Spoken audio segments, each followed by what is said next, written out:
concurrent viewers. I think that's the most concurrent viewers I've ever had on a stream.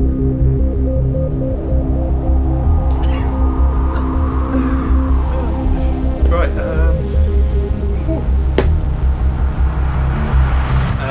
Ooh, shouldn't be.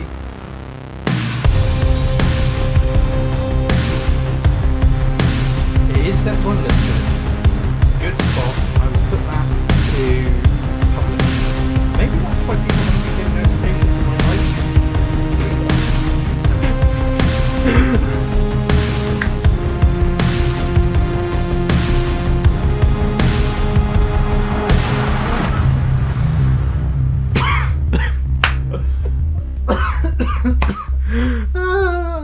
Jesus Christ. Right, okay. I'm gonna just monitor the audio and then we'll be ready to go. Yep, I've got it loaded up just so Right. Okay, I'm gonna get ready to do this. You're gonna sit like that. I'm gonna keep you muted until, or hopefully I'm gonna keep, yeah, pretty much. So it will be like, oh, what's going on? And then suddenly everyone will be like, oh.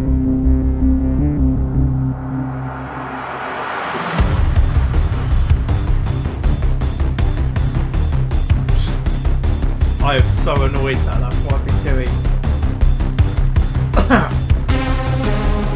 Right, let's do this.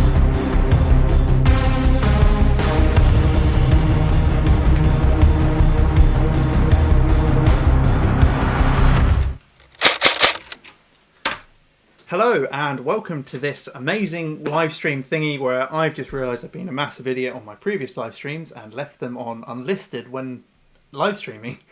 Now they are public, so hopefully more of you will see them and be joining in on this fun thing where I am joined by none other than Mark from Thin Brown Line, otherwise known as Sherman, or as the thing says here, Rimmer. Hang on, that's not right. Who did that?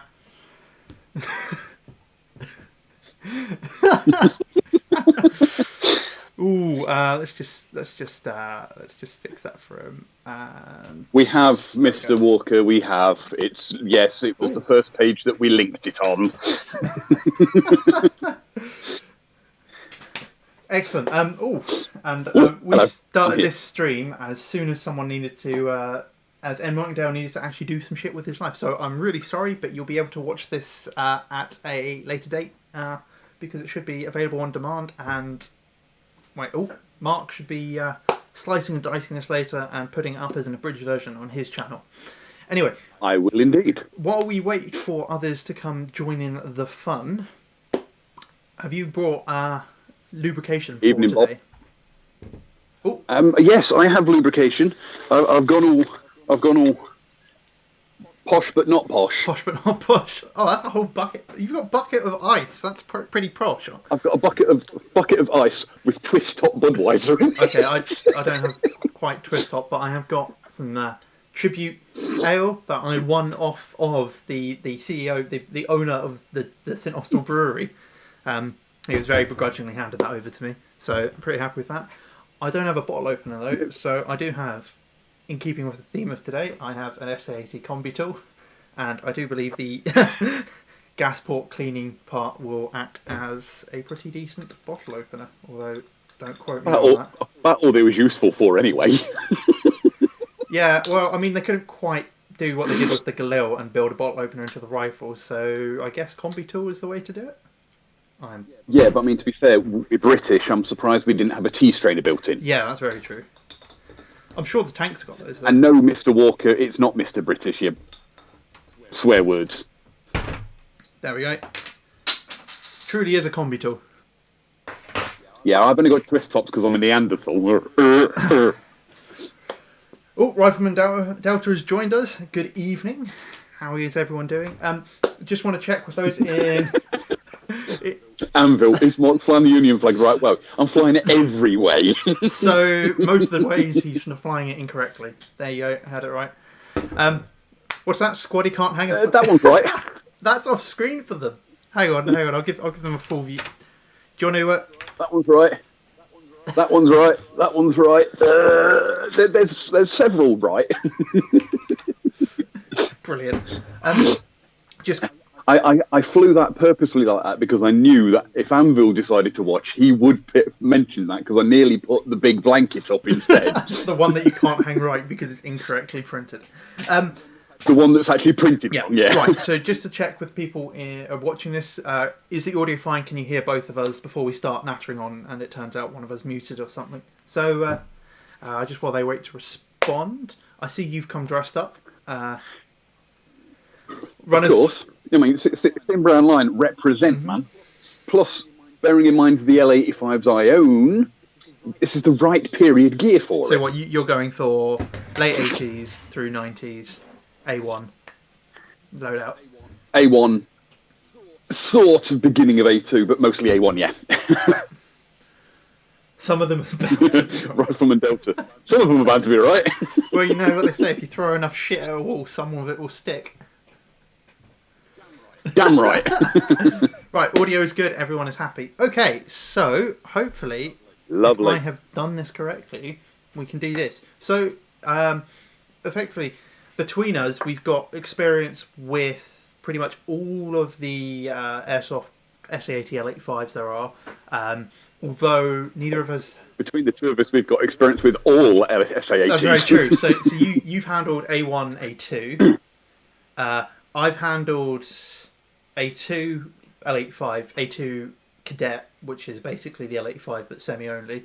The A1 Cadet, which was the biggest pile of shit ever known to mankind. And I've also handled Prototype A3, which is quite cool. And also, you could throw some spice in there. I managed to get one go with the 2-2 conversion kit for an L85. Oh, God. That's just heresy. Well, it's fun because it's like shooting an airsoft gun, because an L85 is so heavy, 2-2 does nothing to it. So you can literally just sit there and spam the trigger as fast as possible with no recoil. Technically speaking, a BB is the same size around as a 2-2. Was a 2-2. Is it? Because 223 is 5.56. So 5.95. So what are we talking like?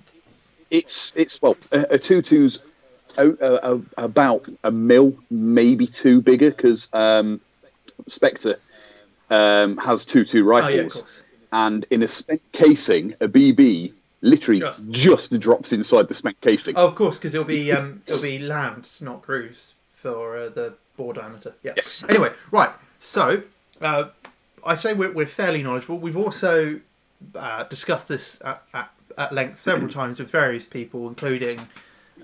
We've planned. We have planned. This is very true. And also, we're going to be the big shots here. Mark and I are both part of the admin team for one of the SA80 pages, Airsoft SA80 pages. So, shameless plug. Airsoft SA80 owners group. Feel free to join if you want to know more. So we've also talked with the admins at length, and well, all of us have had a lot of experience with SA80s in the airsoft scene.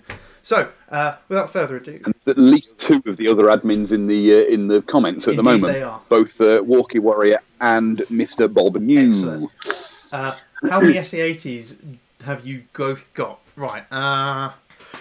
Well, there are 4. 3. I've got 3 behind me, and I have 2 more. No, I tell like 3 more. 2 are currently with the EK3 manufacturers, so they can do tolerance testing with them. So that's my ICS and my WE. And then I do have a UK Arms crappy Springer one that I bought back when I was like 15, 16. And that's sitting in bits in a cupboard back at my parents' house. So I have 6. I've got the Beagle version of that, which is exactly the same cheap, crappy clamshell piece of plastic. And I've got 4 L85s here. 3 are mine. 1 is team members who had it repaired, and it's been sat at my house since because I got it back from repair just as COVID-19 hit. Excellent. So I think between us, the only skirmishable SA80 airsoft gun that we haven't really had experience with is the Academy, but those are really old and really rare, and basically no one has them. The only other thing I can think of... More chance of seeing a unicorn. Yeah. The only other thing I can think of that we haven't had experience with is the... what's the HPA drop-in kit? Daytona. I don't know. I don't like HPA. Well, Daytona's the way you go if you want a gun that really shakes itself to pieces, because that's what Daytonas are designed to do. They're not exactly the best performing guns, but they kick like a mule. But hey, anyway. Just going to quickly cut in. Aldred 309. He says, unfortunately, he can't watch us live, but I think you can probably put timestamps. But when we get onto the ICS, he's asking for tips on it, so we'll put some timestamps. Yes. And after this, there will be segments on my channel. I dare say Ben will be very kind and put my channel in the description below as well. There. But just so you'll be able to find just quickly, yes, I have MOSFETed ICSs before. You can fit a MOSFET up above the trigger contacts in the upper receiver next to the kind of pogo pins. There's nowhere to put a battery inside the body. It has to go in the handguard. So if you want to put a DD rail, you really need a 1300 11-1. That's the only thing that's going to fit. Alien Airsoft kit for Wii. And Anvil says... the Alien Airsoft kit for Wii is just an adapter that fits in the magwell, takes the HPA feed in, and then you can just use standard AEG mags and a WE. All the rest of the internals are WE. Although I have heard mixed reviews about the Alien, I don't know how you pronounce it correctly, kit. So can't really comment on that. And yes, I believe the original Star did come with a clear plastic gearbox, and I think it might have even had plastic gears. That's what I was going to comment on. This the Gen 1 Star had a plastic gearbox. The Gen 2, I have the gearbox and the gun either side of me, so I know that's a full metal gearbox. So we will be coming on to that in a bit, so we'll go through them bits and bobs, so you'll see stuff. Right. So for... hang on. For everyone who's watching, there are really kind of 5 brands at the moment of SA80s you can get for the airsoft scene that are skirmishable. 4 of them being AEGs and 1 of them being gas blowback. So in alphabetical order, we've got the Ares, the Army Armament, the G&G, the ICS, and the WE.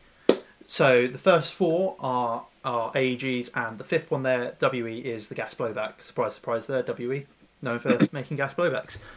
And that's almost in price order. We've got to do a bit of switching around. So pretty much. For the sake of kind of going through it, I think we're going to go through it in price order.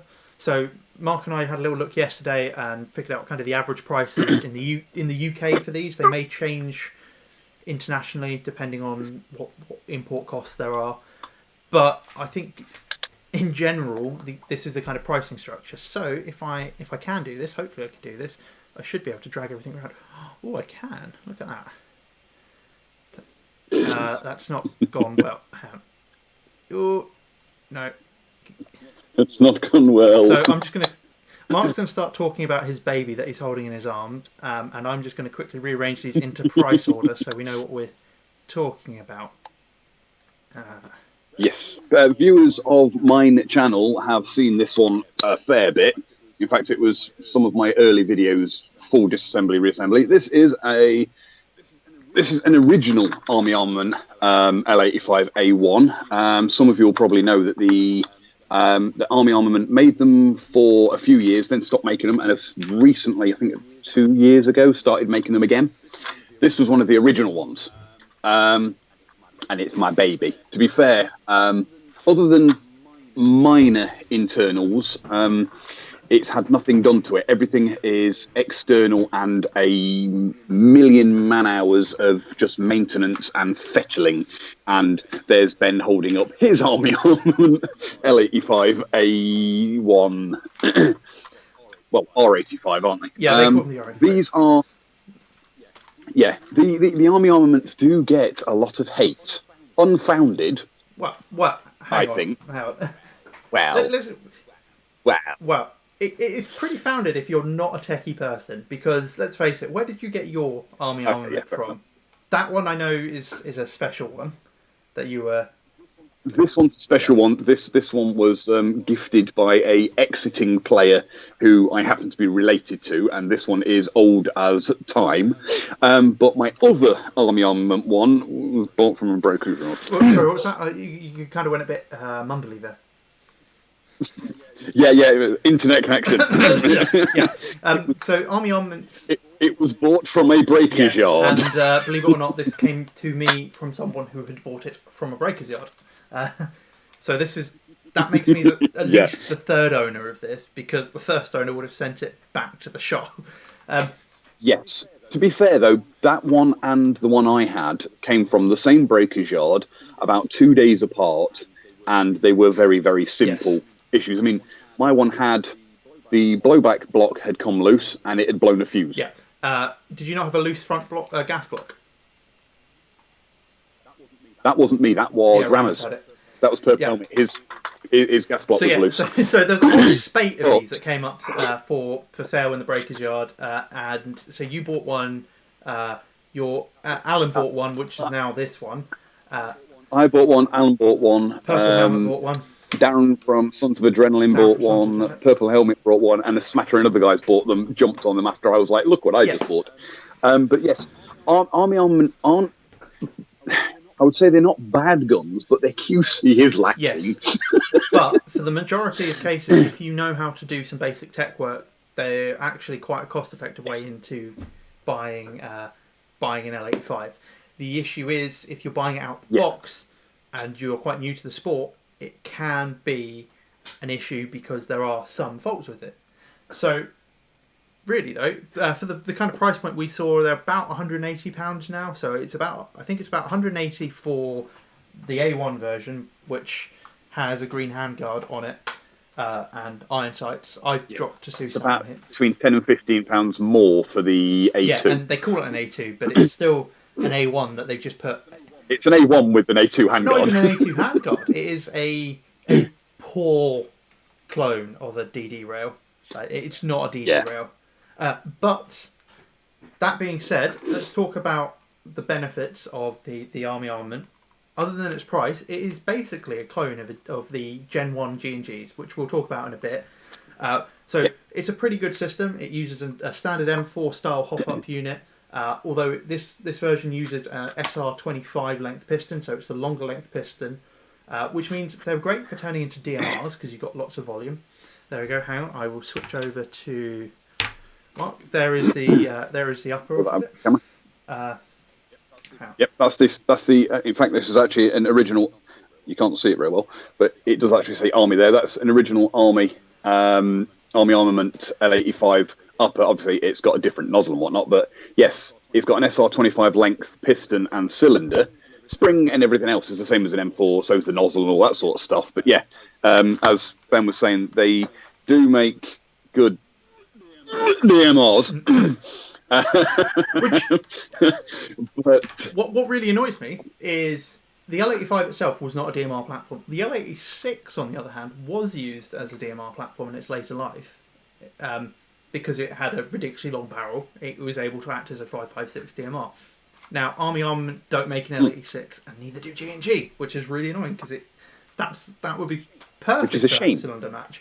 But yes, hold my beer. yeah, it can be done. So the other pros of the Army Armament is the fact that it does have electric blowback. So if that's something you're looking for, if you want that just extra bit of realism, it is included in this. Although that can lead to faults, especially seeing as it's a long stroke gearbox and it has quite a weak motor in it. So a bit of a mixed bag there. Some people love them, some people don't. And if you don't like it, it is one screw and one slide action to remove it. Yeah. Take it off. So this is going to be a running theme with L85. Battery space is in the handguard. Your standard green plastic handguard actually has quite a lot of battery space in it. I'm able to. It does. I originally ran a 22. Well, when I first got this, I run a 2200 milliamp hour nickel metal hydroid battery, which are massive. Dropped in there, no problem. I managed to on a game day run 1600 11.1 block in there, and also a USB battery bank to power cameras and stuff if I'm doing gameplay footage. Admittedly, I haven't shown any gameplay footage from my L85 because I'm normally pretty crap with gameplay. I'm not the best of shots, but still, that's beside the point. But you can also fit 2600 11-1s in these handguards, which is pretty good. You can fit pretty much any battery designed for airsoft in these handguards. The only downside to the handguards is to put most of the larger batteries in, you have to take the screw and the... Yes. Yes. And then you obviously... So, it's a fiddle to change the battery if you're playing, but 2 minutes if you're in the safe zone or whatever, dead easy. I'm just trying to think of other points with the Army Armament. Because they own... Well, the Army Armament is basically... Go for it. Sorry, carry on. I was going to say, the Army Armament is basically a direct clone of the G&G, so the original G&G. And that's the main reason that the Army Armament gets its flack. The tolerances aren't quite as good as G&G, and it's prone to the semi-automatic lockup, which is good fun. But myself, Ben, several others have found if you're a little bit techie and you're looking to start buying things like L85, well, an L85, an Army Armament is a good starting point because it's like a decent battery, a MOSFET, and a better motor, and pretty much it mitigates the lockup issue. I mean, we've both got videos on how to do it, and several others have. And who's taking? How many Mars bars can you get in a handgun? I think you can probably get 5. I think you can get 4 under the barrel and 1 if you take the gas parts out. 1 out in there. Oh, that is a question. 5. So I've got my G&G gas parts in here. I think. Oh no. Does the Army Armament come with mock gas parts? Yes, it does. Yeah. There you go. And speaking from experience, they actually do take apart pretty much like the real one, although it is a shorter shorter op rod. Yeah, it's a shorter, obviously, so you can get it out. So you've got all the because the real ones you can't get out unless you've got all the bolt and that lot apart. Tear down is surprisingly easy. So it is a toolless gearbox removal, which is really nice. So you can get the gearbox out of this in about a minute max, and it's a split gearbox design as you were showing earlier. So you can take the compression parts off the gears. Yep. In fact, I'll be holding this up for the G&G as well because it's exactly the same. In fact, actually, here's one I made earlier. This is actually without the motor in it, but this is an Army Armament gearbox. With a MOSFET, and actually, our very own Walkie Walker in the comments. At the time, I didn't have soldering iron or anything. He did the MOSFET upgrade for me. But, yeah, the split gearbox design is the same as the G&G. 1 split gearbox.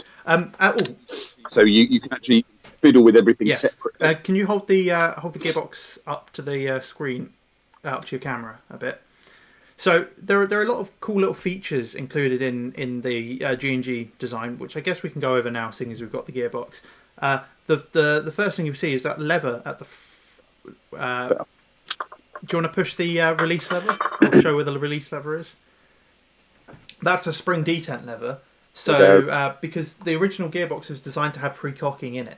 So at the end of the day, you push that lever and it decocks it. But it's really good if you do want to make a DMR out of this rifle, and you've removed your select fire option, and you get a lockup. Please don't. But if you do want to, if you get a lockup, what you do, you drop your mag, so you haven't got BBs there. You hold that down, you pull the trigger, and it effectively acts as a full auto selector at that point, and it lets you cycle the gun and get it back up and running. And also, seeing as you don't have a mag in, you're not full autoing a DMR, which is quite a nice little feature to have. Yes. Although, please don't DMR L85s. L85s are assault rifles, not DMRs. Please don't. Right. Please don't. Please. Just trying to think of other features. The other thing. So, SA80s had 18mm Weaver rails on them because that was a NATO standard for sighting when they were designed. That is different to 20mm Picatinny. But G&G was quite clever when they designed theirs and put a 20mm Weaver-like rail. So it looks from a distance like a standard rail, but it will actually accept Picatinny sights onto it. So you can, as demonstrated by this G&G FE, you can put standard optics onto that rail, which is quite nice, and it's the same for the Army Armament. So if you don't like iron sights and you don't like the SUSAT, you can put other sights on there and get away with that, which is quite nice. Via Facebook Messenger, I've just received a message from Alan, who is also in the comments as well, Mr. Perkins. He's just messaged me saying, I'm going to DMR an SA80 now. Two things. One, I will slap you, and two, you can't. You sold your L85 to win.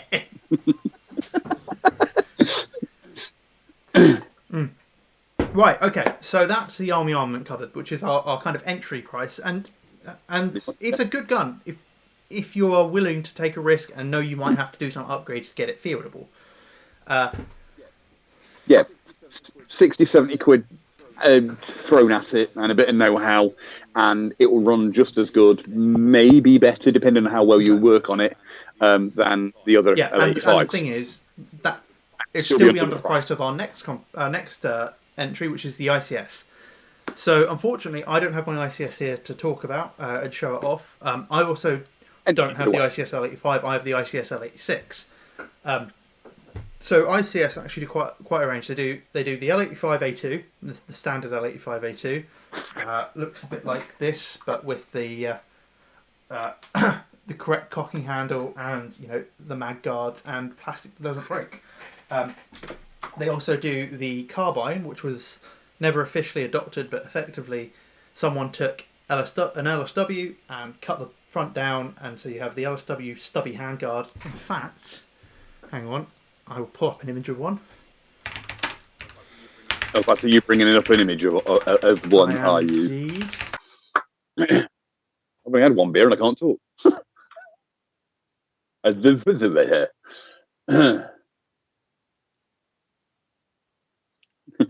That's not going to help us now, is it, Rifleman Delta? I've got the ICS A2.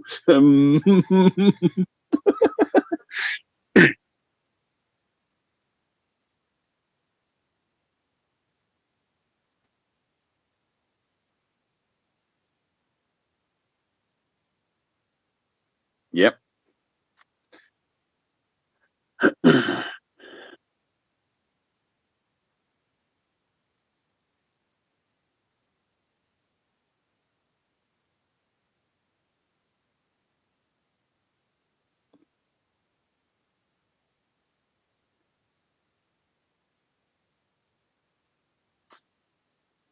Yep. Whilst that picture's up, I'm going to disappear off screen for a second, unfortunately. Highly unprofessional. Sorry, we're back in a moment. What? Here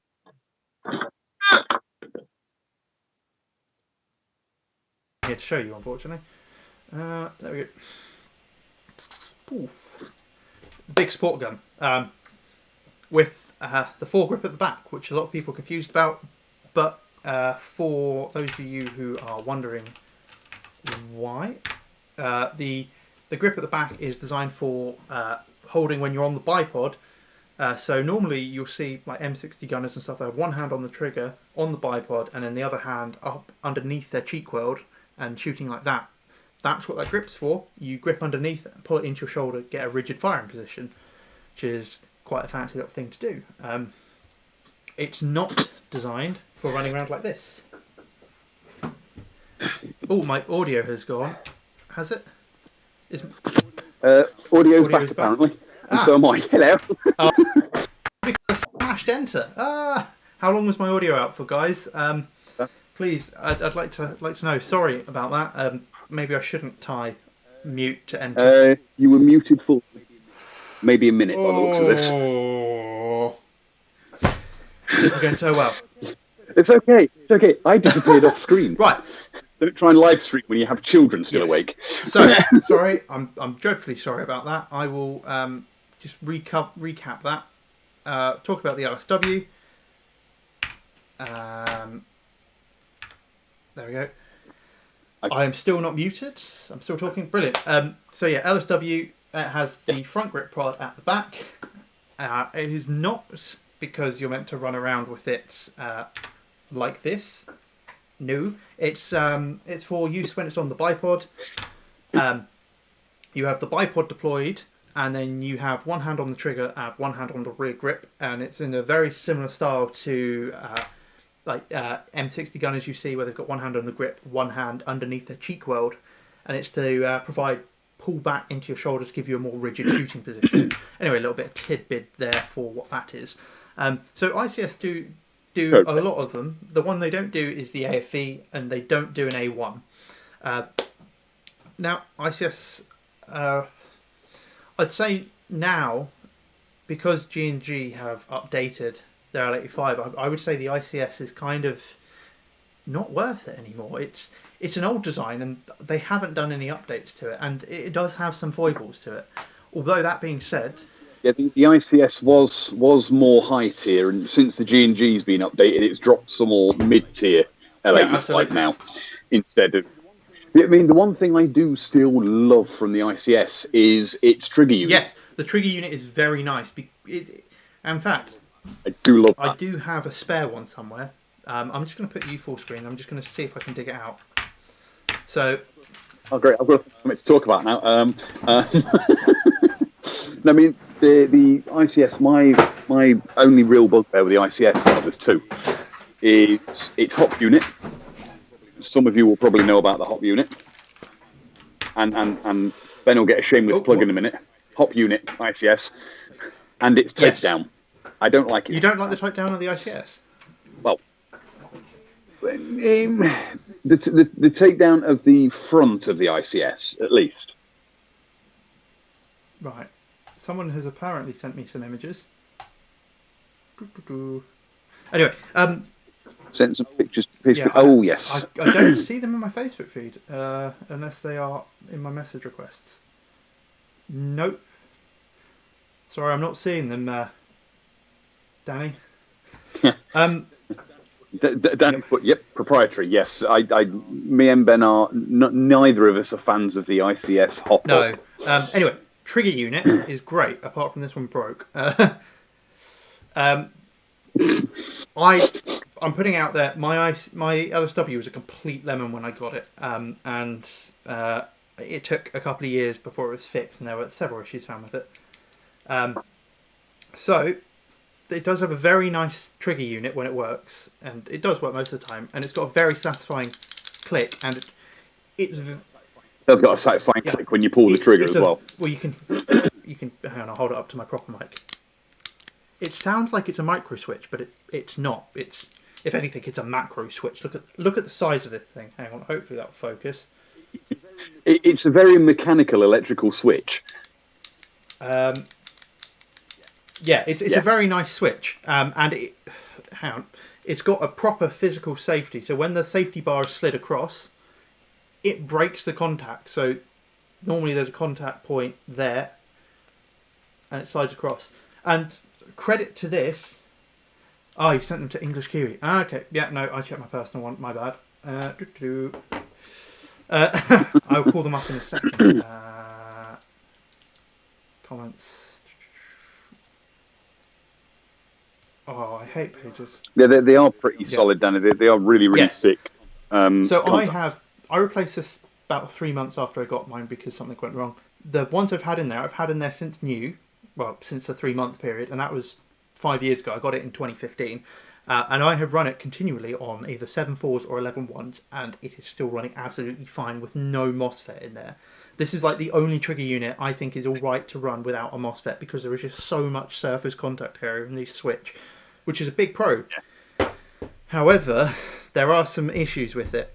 The one I had, and I keep having, is it uses 2 pogo sprung loaded pins that push down on this when you put the upper and the lower together. And I found sometimes when you are on safe and you try to go back to fire, it won't push that pin up, and it will just lock up and you can't get the pin to go up. So that was one issue I had. I ended up cutting a chamfer into it to get that to work. The other issue I've had, and I know a couple of people have had, is semi doesn't seem to act as semi because there's a complex trigger bar, not a trigger bar, there's a complex cut-off bar that runs from the rear, where the gearbox is, up to the trigger unit, which is up above your pistol grip, and pushes on that little actuator there, and that's your cut-off lever. And there are issues that cause that to not work properly, and then you just have a full auto gun even in semi, which is not great, especially if you want to use it as a DMR. It's a lot easier to LSW though. LSW is a good bet for that. Well, yeah, okay, fair enough. Yes, yeah, okay. I thought we were still talking about the L85. Yeah. But the thing is, it's a lot easier to mechanically lock a G&G or an Army Armament to semi than it is to lock a ICS to semi, because of the way the cutoff level works. I think you then have to physically modify it so you can't push your selector switch down, i.e. turn it into a cadet rifle, to get it to do that. I'm just going to see if I can find these messages. You lot may have realised that Ben knows a lot more about the ICS than I do. Well, the ICS holds a special place in my heart because it was the first airsoft rifle I owned, like the proper airsoft rifle I owned. The first gun I bought was Big Schlappy. I've only had one apart. I've only had one ICS L85 in pieces and had a look at it and fitted a certain person's proprietary hop unit into it. And then sent it off into the wild blue yonder. So the comments are lighting up. Everyone has had that bloody pogo issue. And so what I've done, guys, if you're listening, is got a knife and cut a chamfer into it. It's probably not going to show up that well.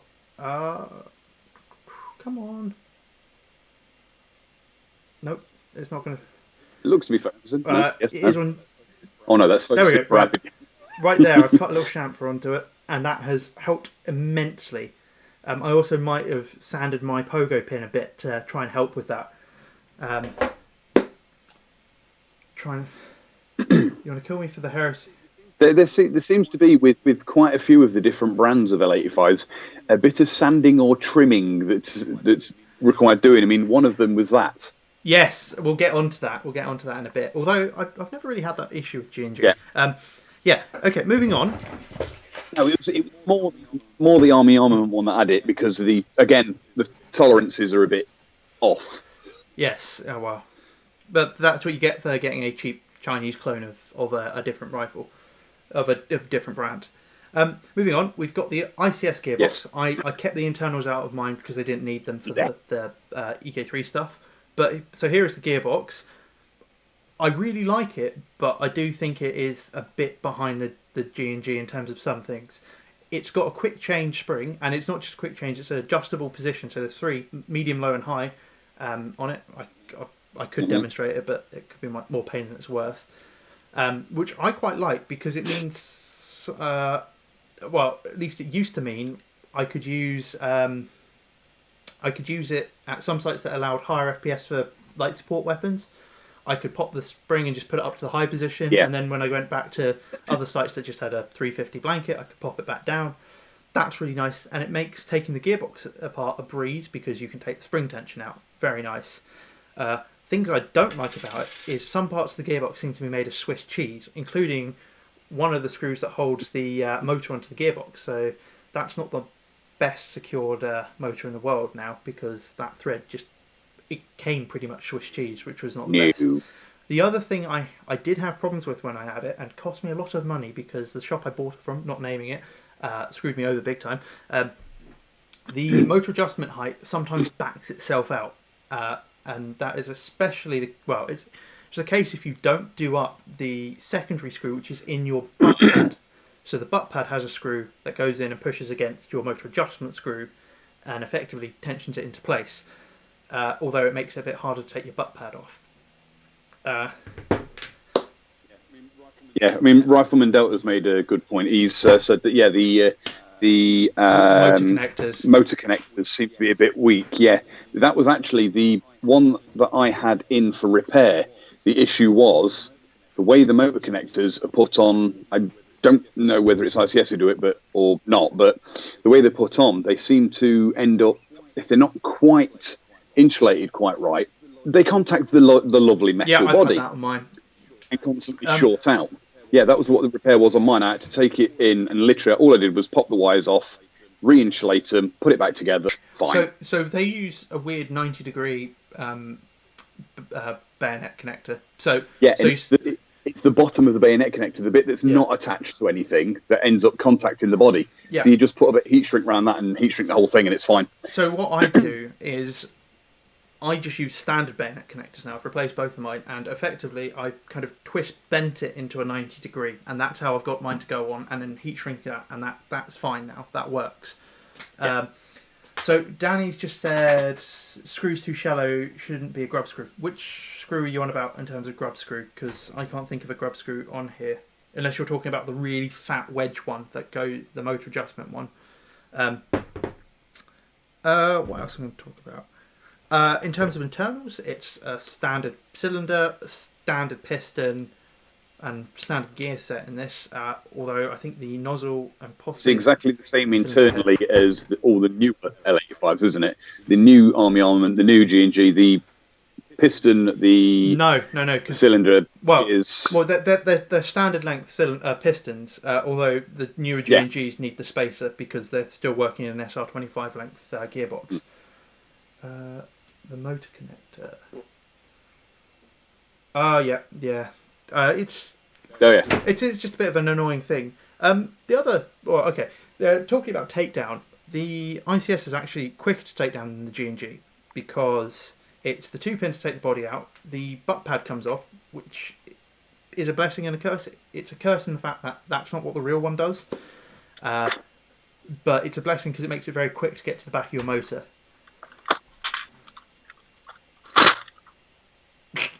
In bits. 1 pin. Right, yes.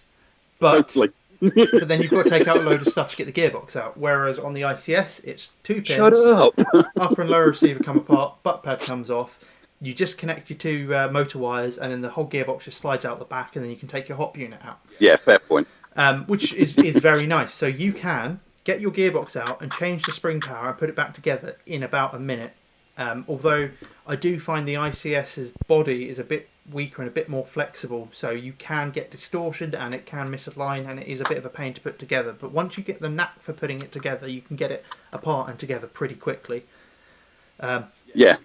Now we're going to get on to what I consider to be the biggest gripe with the ICS, and that is the hop unit in it. They've put a proprietary hop unit in it, and it works all right for 2s and it works all right for 2.5s, but anything above that, it's not very good. And the consistency. I wasn't trying to kill me L85, Mark. Yeah, the reel does have 2 pins, so the ICS does, other than the butt pad, take apart more like a real L85 than the G&G, because the G&G and the Army Armament do a slide and then apart, a bit like an AR style, sliding apart, whereas the ICS hinges down like the real one. But you don't have to worry about trying to catch the recoil spring guides. But yes, do you guys use the SA80 sling? I find it annoying to keep the sling held in place with the butt pad when you're trying to put it in either. I don't use slings on any of my airsoft guns at all. I do. I use the slings, and it can be a bit of a pain especially with the ICS, because when you take the butt pad off, the sling loop comes off the butt pad, which. Why? Why would they do that? Yeah, they could have made it captive, couldn't they? They could have made it captive, and it would have made things a lot more sensible. And yes, Anvil's just piped up, despite never owning an Airsoft SA80. If you do dent them and ding them, they can be a bit of a pain to put back together with the ICS. As Ben saw last night when we was chatting, that the Army Armament's just as bad, because I dropped mine on its butt end once, and the holes for that retention pin are just slightly misaligned, so it's a bit of a sod to get the pin back in, but Dremel will fix that. I think that's more of a QC thing with the Army Armament, though. But yes, well, yeah. Coming back to the hop unit, there are some things I really like about. Like, it does have a very nice ratchet to it, so you can set it very specifically, and it will stay in that position. That is really, really good. The issue is the arm's plastic, the arm bends, And the way it puts pressure onto the BB is not by your adjustment pushing the force down. It's in fact your adjustment lets a spring push the other end of the arm. You can see it here. Let's go to me. Come on, Canon. I'll turn the autofocus back on. Oh, yeah, that's... Oh, nearly knocked my beer. That's not what we want. Right. Additional light. So this spring back here... This spring back here puts tension up on this part of the hop-up arm. It's pivoted in the middle, and then that pushes down onto your hop rubber. The issue is, this is plastic and it bends, so you can actually see along there that the adjustment arm nub is sitting higher than the arm itself. It's kind of twisted and warped, which isn't the best. And that spring doesn't overcome harder hop-up rubber tension. So if you're using a harder rubber because you're using a higher FPS or using heavier weight BBs, it doesn't work. Yeah, we were saying earlier that it seems to have been pretty much designed specifically for 0.2s and 0.25s, and that's it. Anything heavier than that, and it just doesn't like it. That's when you start knackering it, start warping it. So overhop with the ICS, that is an interesting one, because I have seen that issue before. I think that must have been the stock rubber was just weird. But I managed, with Promi Purple in it, for many years, 2.5s it would work alright with. But now I tend to use 2.8s and up. It just doesn't seem as well. Hence why I've been working on my custom rotary one, which is effectively... Which, being somebody that's used it, it's bloody brilliant. Cheers. I mean, I still haven't really hit anyone with my one, but I'll burn a shit shot. Yeah, so I've used the one you sent me and put it into. I've told you the guy's gun that I put it into, and he's been using it since and not had a single issue with it. It hops 3s, 2.8s, 2.5s, fine, absolutely fine. The only bugbear we did have was the slight finger spacing for actually getting him to adjust it, but that's minor detail. Well, the problem is with this design, it just sits quite far forwards in the magwell, and I tried to make it as grippy as possible in the design. So it's not really a glove finger one. Once you've got the knack to it, it's brilliant. I think ICS. I think it was before 2012. I'm pretty sure it was earlier than that. The ICS. But I think Number was right before we started using decent ammo. In fact.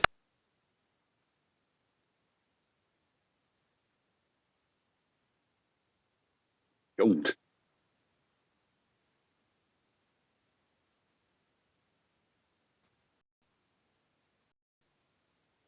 Yeah, but Mr. Walker says that it was probably around there, around 2011, 2012, I think.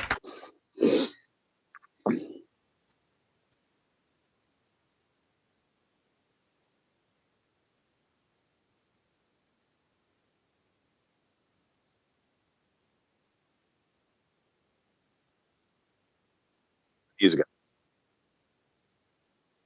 Apparently, audio's gone again. We're back.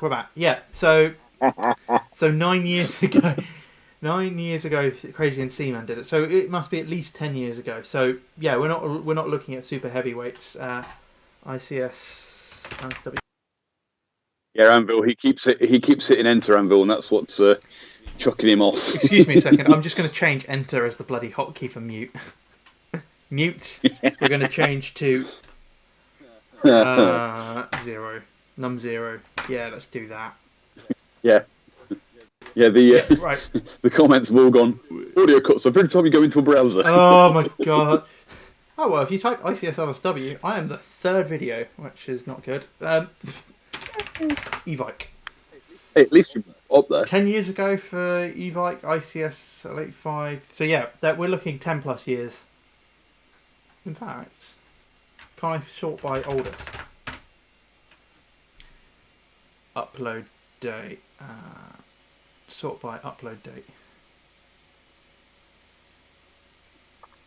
See, we're teaching as well. No, we can't. Apparently, I can't sort by oldest first, and I'm not scrolling to the bottom of that. But we're looking 10, 11 years ago. So yeah, we are looking around 2010, between 2010 and 2012. Yeah. So yeah, a long time ago. Well, not a long time, but yes. Not a long time ago for some of us. Right. They're about 10. Just quickly, I'm going to apologise to the audio. That is my fault. I was stupid and tied mute and unmute to enter. I've now tied it to numpad 0, so now I should be talking. And now you can again. Right. So yeah, ICS a long time ago, and really they need to do. I think they just need to do a couple of updates to it, and I think it would make it a much better design. Yeah, a couple of minor updates. Yeah. The ICS, and then they'll put it back up into being the higher tier again. And we haven't, because for a long time the ICS was high tier. Yeah, it really was. It gets a lot of love because for a long time it was the daddy. It was the daddy. And then, but there are G&G have updated theirs, and it sort of knocked them off the throne, so to speak. That's the other thing I haven't talked about with the ICS in its standard layout. So with green handguard, battery change is a breeze.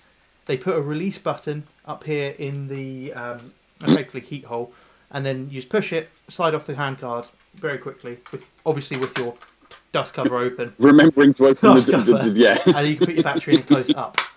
However, that does cause issues. It does mean that if you want to put a DD rail on it,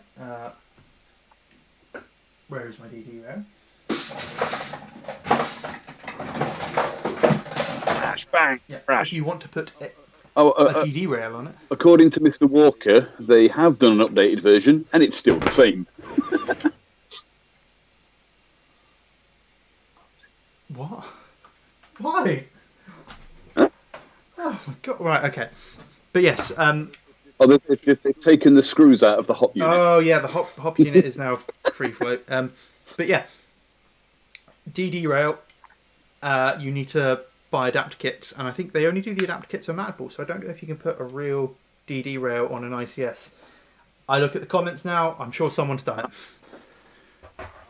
I'm not sure, Danny. The nozzle on the ICS, is that proprietary? Yes, it is. I didn't tear the one I had that far down. It is proprietary. I repaired the issue. And I can't remember if it's got an O-ring. The G&G doesn't in the old version. I think the new version may do, but G&G uses M4 style nozzle. So, yeah. Right, there was some other stuff I was going to talk about with the ICS. I believe the ICS uses 14mm counterclockwise threading. I look again to the comments. I know the LSW definitely does. So if you take all the riggers off, you can put a tracer unit on it or a suppressor. I don't know why you would, but you can do. I've done it. Just make a long rifle even longer. I should now pull up that photo, shouldn't I? Me saying make a long rifle even longer, who has 2 M82 Barretts. Yeah. Well, I've put my foot-long suppressor on my SLR. That makes even more. Where am I going? Oh yeah, it's my page. Yes, I'm probably going to murder his name. Is it Dara? Dara Weil? He says, yep, it's 14mm counterclockwise. Sounds about right. Ah, Danny, I've just found your photos. Good lord, what is that? He did say earlier in the comments that he's going to probably be hung for heresy. Right, Mark, you're going to have to wait a couple of seconds for the stream to catch up. Okay, I see it, I understand it. Why the hell have you put an optic on there with the front sight block on? Oh, wait, I want this to catch up so I can start screaming, shouting that. Hold my beer. Oh, the suspense is palpable. I know. You can cut the tension with a knife. Oh, has it caught up yet? Why? Why, Danny? Why? I'll take that as a yes. Right, I'm just. So yeah, Although to be fair, he's done a good job. Danny, please, this is me to you. In fact, me to you. Take your front sight post off, please. Thank you. Yeah, you've done a good job, Danny, but still, why? Oh, I knew Anvil would stick his comment in there. What's that idiot optic? Oh dear, you've awoken the beast here. Oh, watch out, he will be coming for you. Hornet's nest. Right, I'm just going through my other thing, trying to find the stupid suppressor photo. Did I not put it on my page? Oh, that's a pain. Oh, that's a shame. You can't find your picture. Google Photos. Gun. Is this just going to turn into a heresy? A heresy stream? Look what I did. I hope not. It's just a really funny photo. And just shows the insane length in LSW. Oh, there we go. There we go, right. Boom. Danny says he's going to be hiding if he sees us on the field. Right, and that's the LSW with the A3 kit, making it even more heresy because they're not A3 in the LSW, it's been retired. Although, technically, I think most of the A3s are probably going to be built off LSW bodies. Anvil's right. Danny's put he's going to be hiding, and Anvil's put they'll be fine. It's me you need to worry about. Yeah, he's going to come purge you. You're going to get purged by the Anvil. Oh yeah. He's going to purge you with fire. Right. I don't know if the stream's. No, Danny. Has the stream caught up? Probably not. You'll see in a second. Put a picture of the SLR. I haven't seen. No. This is the LSW with a foot-long suppressor on it. Oh, right. No, I've not seen it yet. Unless I blink. I know why. That'll be why. Hang on, there we go. Pat should have fixed that one. So that should be coming through. Yeah, that's a massive long one. That's what she said. You can sample that. That's going to be going around the internet now on. Yeah, so overall, the ICS is a good design, but there are some foibles, and I think... Just sending to Brandon Herrera cursed gun images. Right, that's caught up, so I'm going to switch back. So yeah, the other thing with the ICS is it uses the proper 18mm dovetail rail. Have you just seen the image? Is that? I've just seen the image. So, oh dearie me. So yeah. It's heresy for two reasons. One, it's got the A3 kit on it, and as we've already said. And two, it's got that stupidly big suppressor on it. It's now big schlappy. I can poke you from my safe zone to your safe zone. To be fair though, I actually quite like the A3 kit on the LSW. It actually looks like a really modern kind of DMR setup. It's a shame it's in 5.56. But anyway, moving on. The ICS uses the proper 18mm dovetail rail, so you can't really put other optics on. You can kind of fudge them on there and like shim it on, and I totally didn't do that with an ACOG and some cable ties. That's a bad idea, Anvil, because it would just be full of my riffs. I like that. Tom, hit me up. We'll do that. We'll do that. I'm down for that. Oh dear. So to use other optics, really, you need to buy adapter rails for them. So this is one type. Should not be using other optics on an L85. You should only use the SUSAT. What about the LDS or the UOR ACOGs? Just now. Just now. Everybody should only use an A1 with the SUSAT.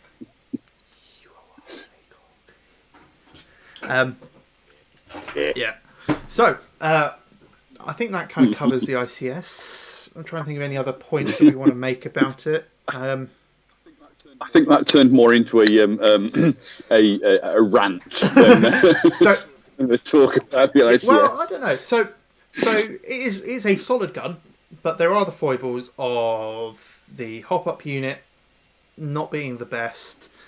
The gearbox can have some issues, the motor connectors can have some issues, and the selector can have some issues. It's all things that if ICS bothered to sit down and listen to feedback could be fixed relatively easily, and they could bring it back and make it a pretty good little kit. And yes, Rifleman Delta is correct. They do a kit. They do a 20mm rail kit that you can replace it completely with. And I do have one. In fact, Yeah. it's probably in my box of bits, and it normally sits on my Oh, LSW. Danny, haha. Sorry, I'm just being cruel. Danny goes, I can't find the Susat, so I'm going. Danny, what do you need the Susat for? The ICS or the G&G Armament? Because ICS, you're looking for the Neutral one, because Neutral is the WeTech one. But I will say, pretty much all the Airsoft Susat are crap.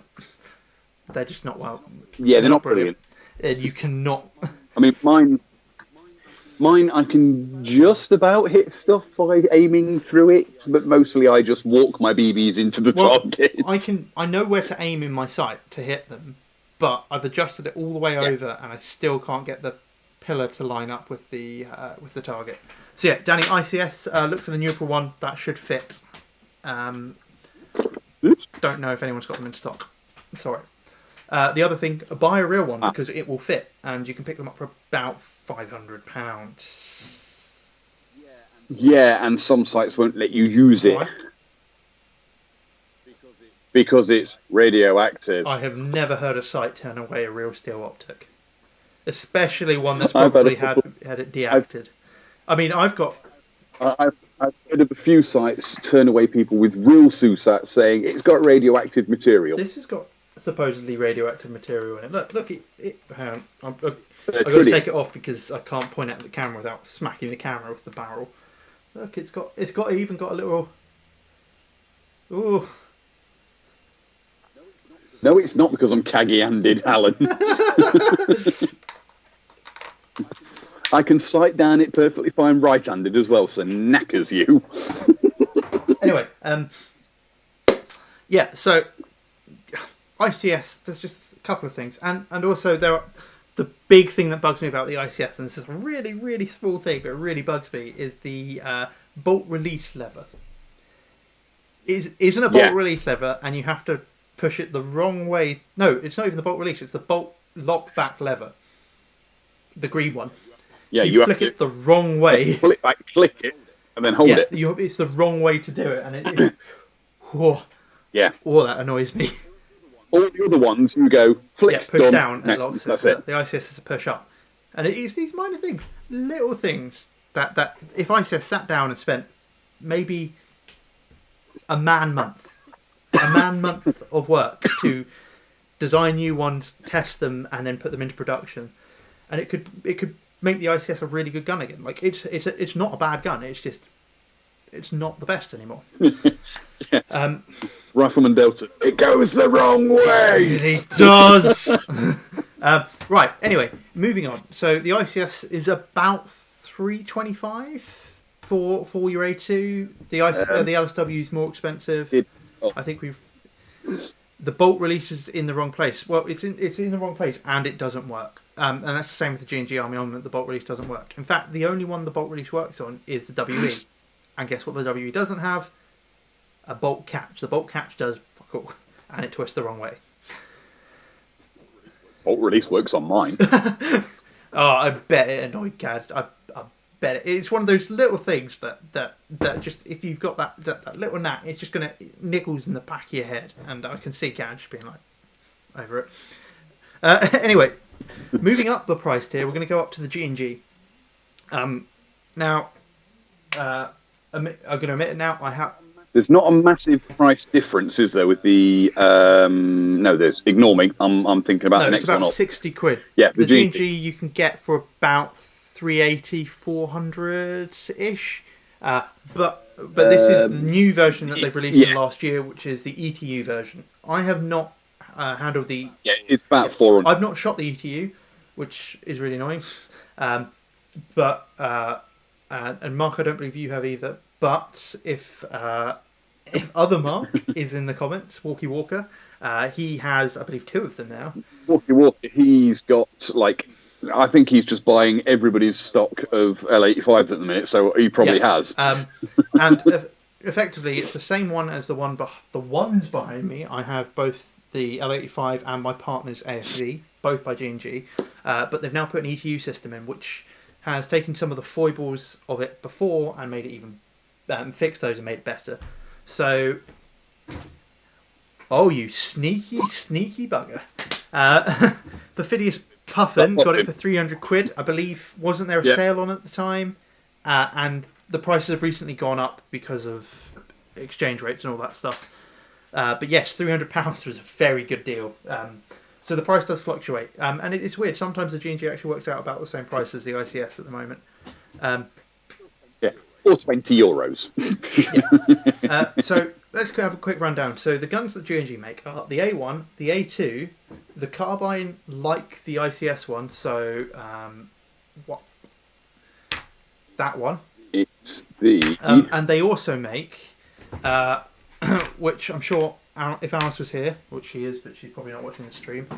The best gun in the world, the G&G, the AFV.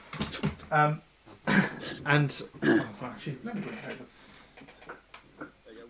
There you go. Walkie Walker owns all the G&G ones: the A1, the A2, the A3, and the L25. Oh my jeez! All right, okay.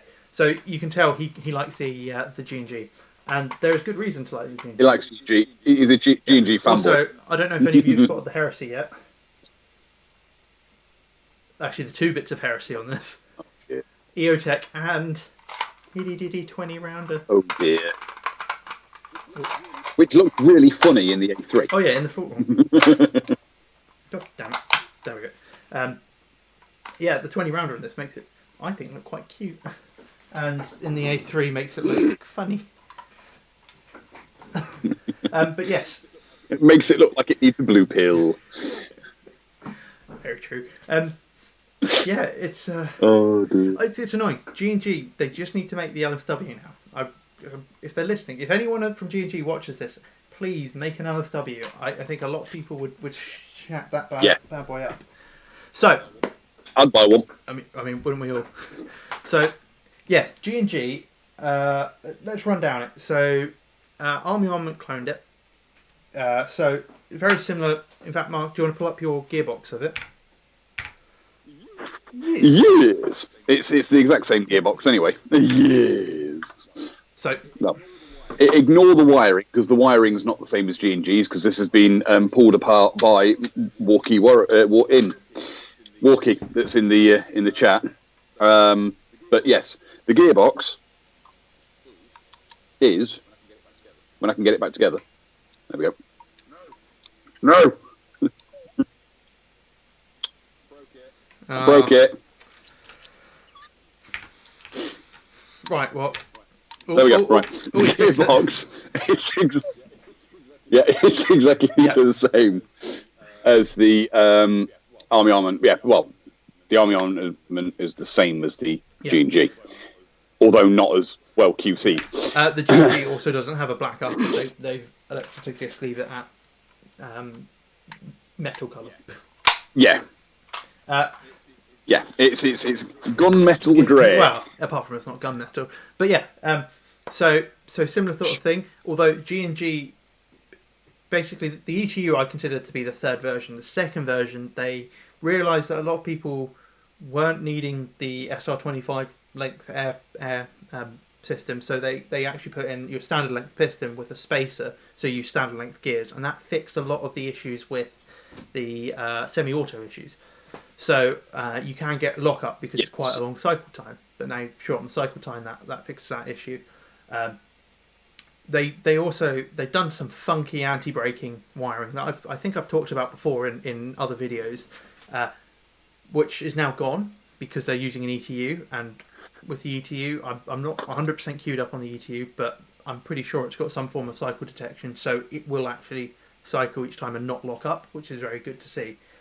The other things with the G&G, there is no TMH wobble, which technically makes it a bad representation of an L85, but yeah. Sorry, Walkie Warriors just shouted his name in chat. Sorry, Hobbit. Is that better?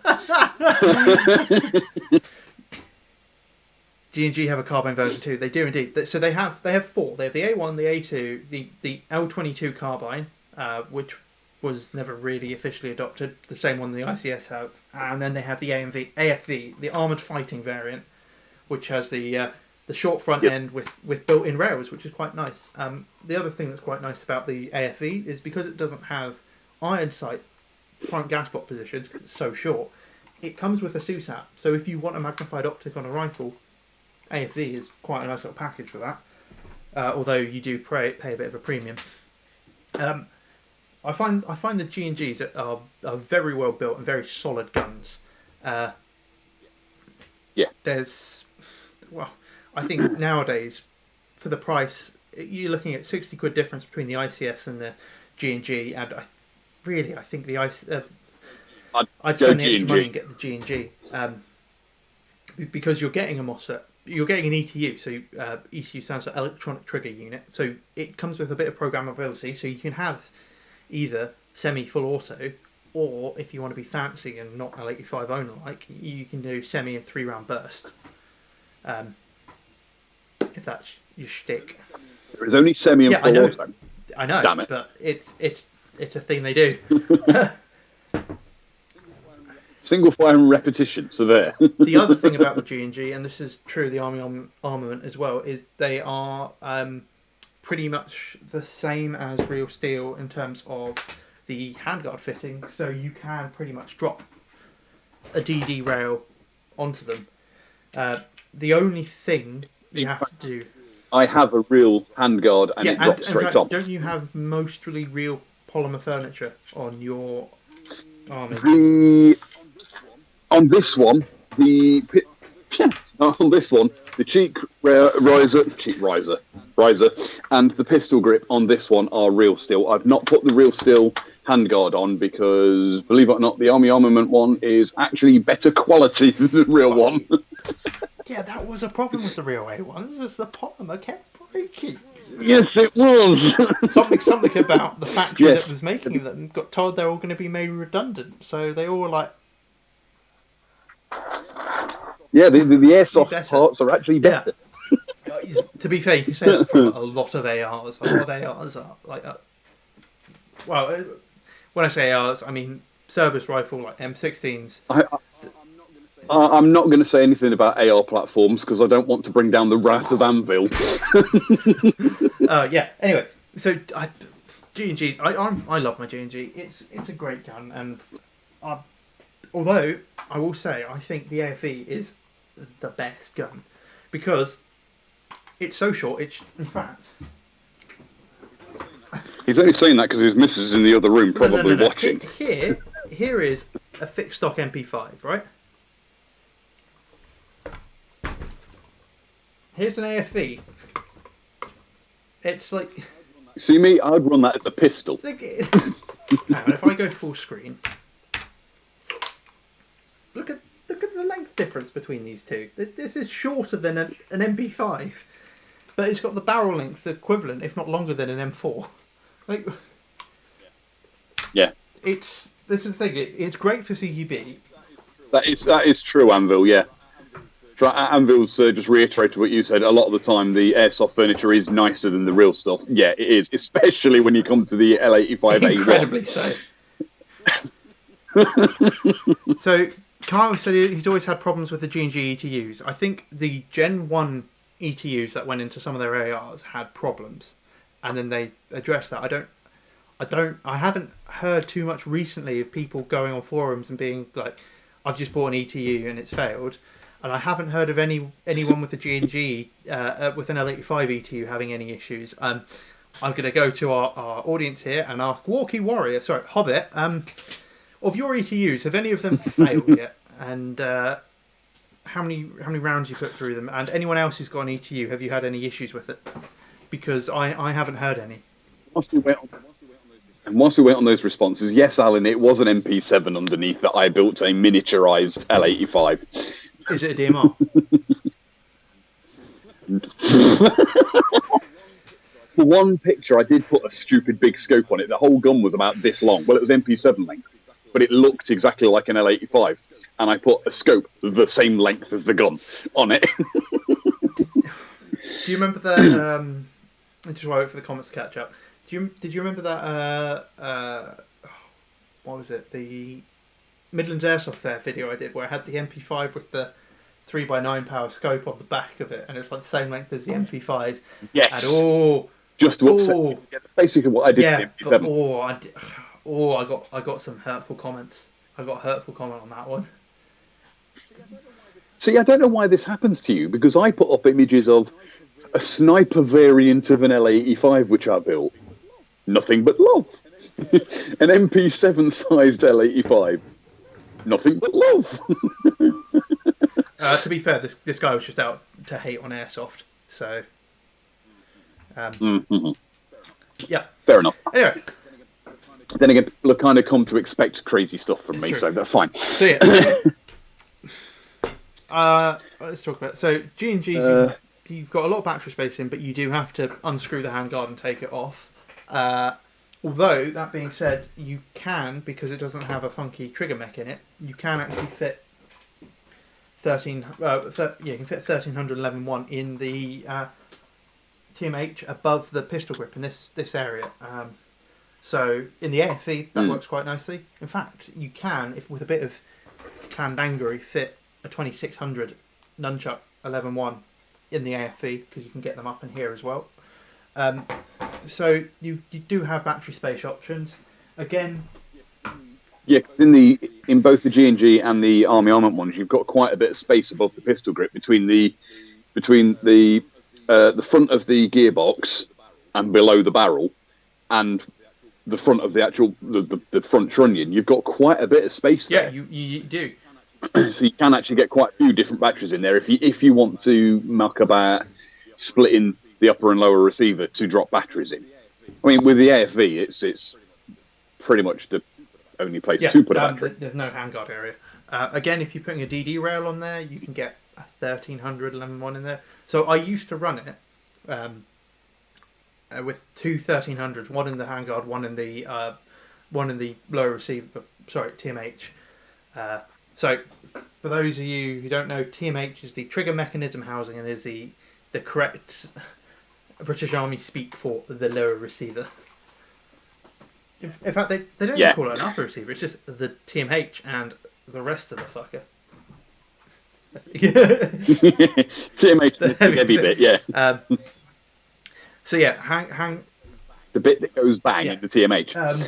And then there are now coming onto the market A3 kits for the G&G. There is the Angry Gun one, which is out. There will be the EK3 one soon, hopefully next couple of weeks soon. And again, you'll have battery space in your handguard for that. So yeah. But you've not got as much battery space in the A3 receiver, have you? In the A3 handguard. Not as wide. To make as much space as possible in there, like. Oh no, I'm saying compared to the plastic handguard. Pretty much the A1. Yeah, to the plastic handguard, you've got nowhere near as much room, but you will still easily fit most lipo batteries in there. I think in the A3 kit you can get lipos in slightly easier than in the Angry Gun, because I was always worried. Not Angry Gun, the DD rail. I was always worried because you kind of do like a scissor action when you put the thing on, and you just like, it's gonna. Oh no, it's fine. Layers. Yeah, you punch a cell. That's game over, man. Game over. Yeah. Oh yeah. So right, let's run through G&G. So motor. Let's just quickly run through it. Motor is your standard long type shaft. I recommend high torque for it. It comes with a high torque. What else? Gears, standard piston head. Cylinder head is, I think, proprietary. It might in fact be a version 7, which I need to check. I do have a version 7 gearbox that I need to tear down at some point, so I'll compare those a bit. Then it's M4 nozzle. I don't know Rifleman Delta. He wants to know if the EK3 has more or less space than the DD rail. Is it about the same, or is it slightly less? If you buy it without the gas block, which will be the only option at the time, you'll have loads of space. With the gas block, I think it'll be slightly more than the DD rail. I haven't actually compared them, but I found it a lot easier to get 1300 stick into that EK3 rail than I have getting it into my into my DD rail, because you can get all the battery and wires in place and then just slide the rail over it, as opposed to trying to jiggle and hinge up. So I think I know I'm being a bit biased here because it's my design. I've found it easier working on the EK3 than I have on the DD rail.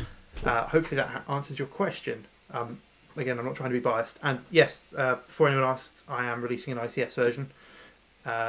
So that should be on the market soon. I'm doing pretty much every version except for Ares at the moment. I'm not doing Ares at the moment because I don't have an Ares to design off of. There was someone who was going to send me one, but I haven't heard from them in a bit. If I can get hold of an Ares to design it, and there is want for an Ares, I will happily knock up an Ares design, because hopefully the rail should be the same. It's just Ares L85s are a bit more few and far between these days. We'll get on to the Ares about that. Yeah. Yeah, coming back to the G&G M4 style nozzle, M4 style hop up, long barrel. In fact, for reference, let's just compare it. This is sitting on one knee. Here's Tom's favourite gun at the moment, sitting on my other knee. I've just unplugged my headphones like a bug.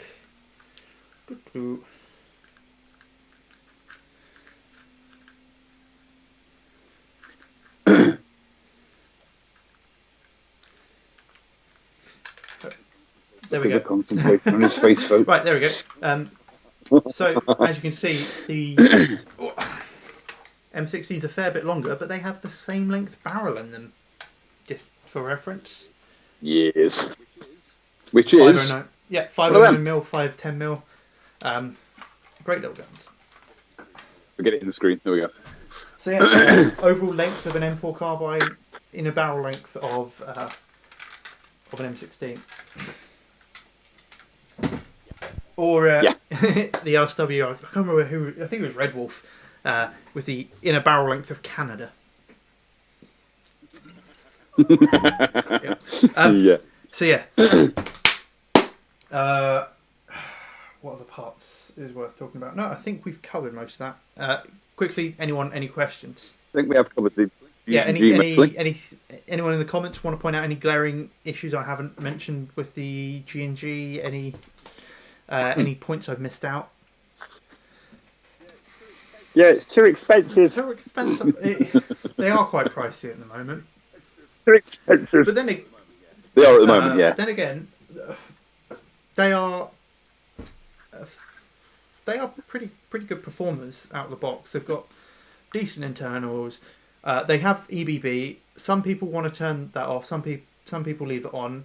I've run EBB on my one for the 4.5 years I've had it and had no problems with it. Yeah, I mean, a lot of people want to take the EBB off because they hear that it affects battery performance, but it's negligible, even. Yeah, there's next to no difference. I mean, as long as you've got a decent motor on it and you've got a decent draw battery, you won't actually notice any real difference.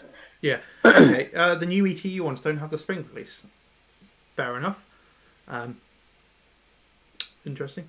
In terms of getting the gearbox out of them, they're a bit harder than the ICS, but still toolless. So it's pop the two halves apart, as Mark has shown us several times, and then you take the hand pullable pin out to take the compression parts off, which again is a very nice little design. And then it is, in fact, where's the AV? There is a sear clip that you take off, and then you can take off your bolt catch, and pull that out, and then you just push your gearbox body pin out, which this one is new, so it's pretty solid. Take that out, and then the whole gearbox just hinges up and out.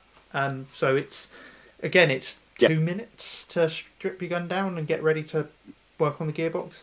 And again, because your compression parts are separate, you don't have to worry about spring tension if you're changing your gears or working on the actual drivetrain part.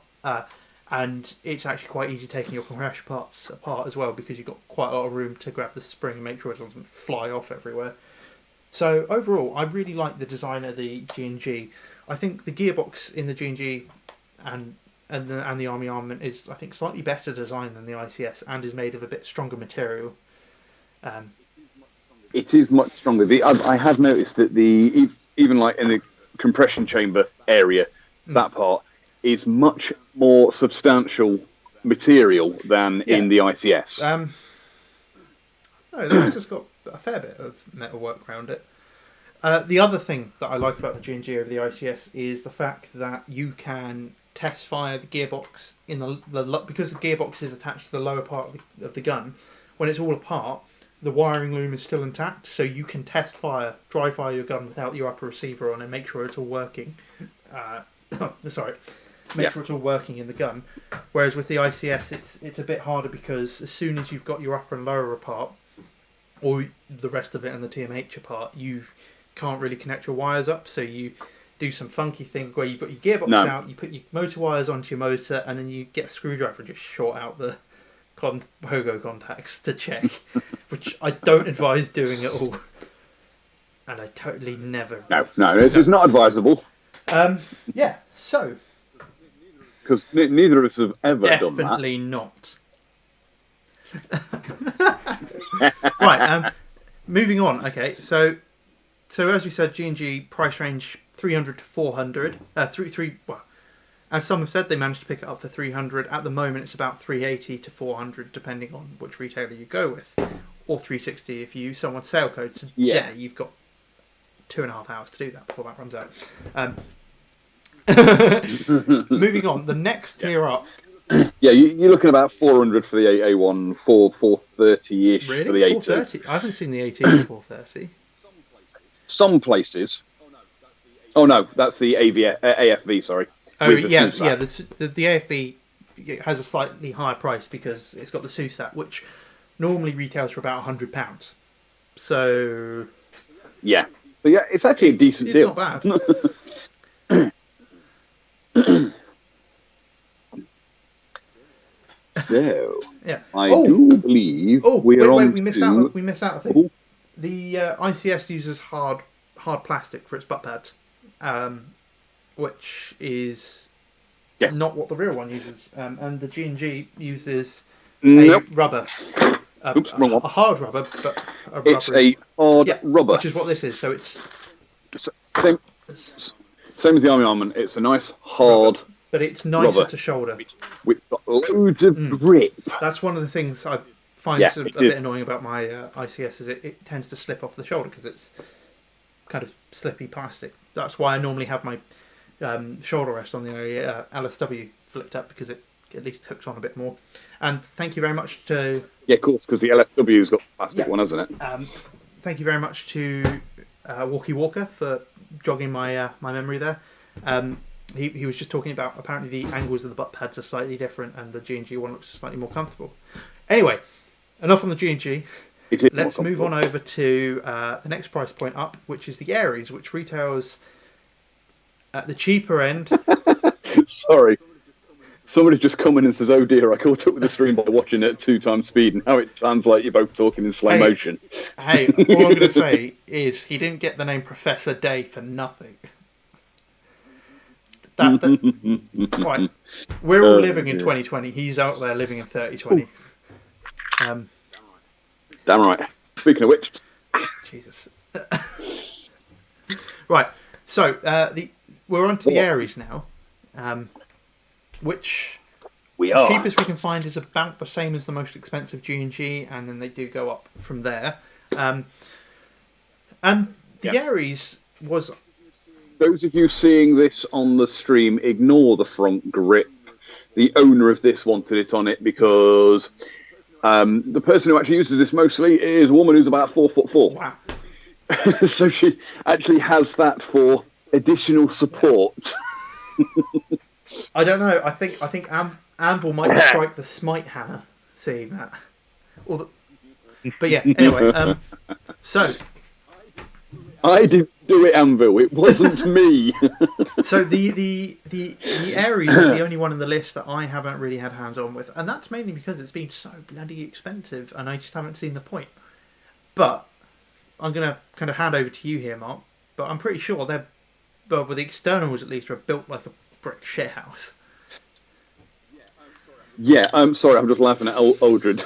Wait, did he just open a bud barehanded? Yes, it's a twist top bud. I'm not some super strength man who just goes with a button. No, it's twist top. But yes, the Aries, although is a pretty damn decent L85. If you want to send me one to Tech, don't. Because they're fine. Once you've got the gearbox out, they're fine.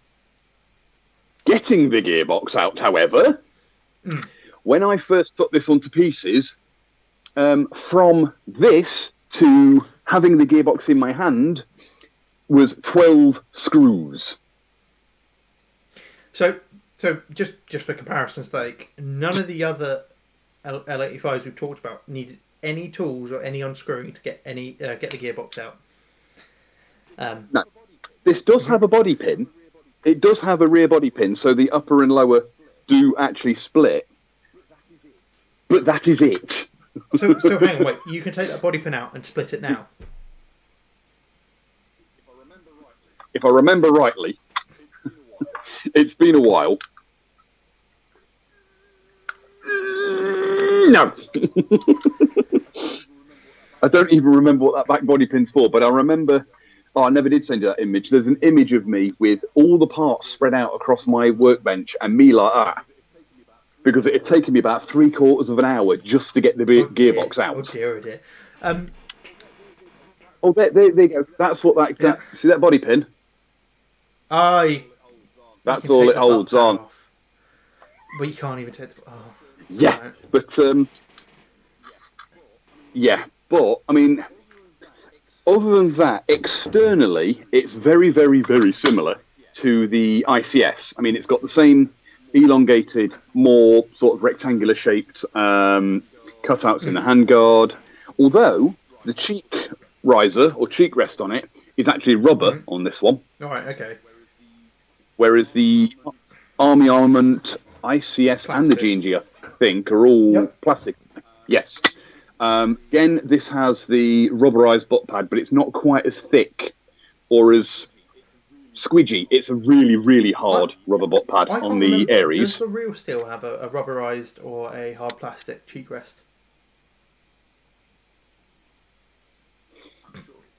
I'm sure it's plastic. I'm trying to remember now. No, it's plastic, yeah.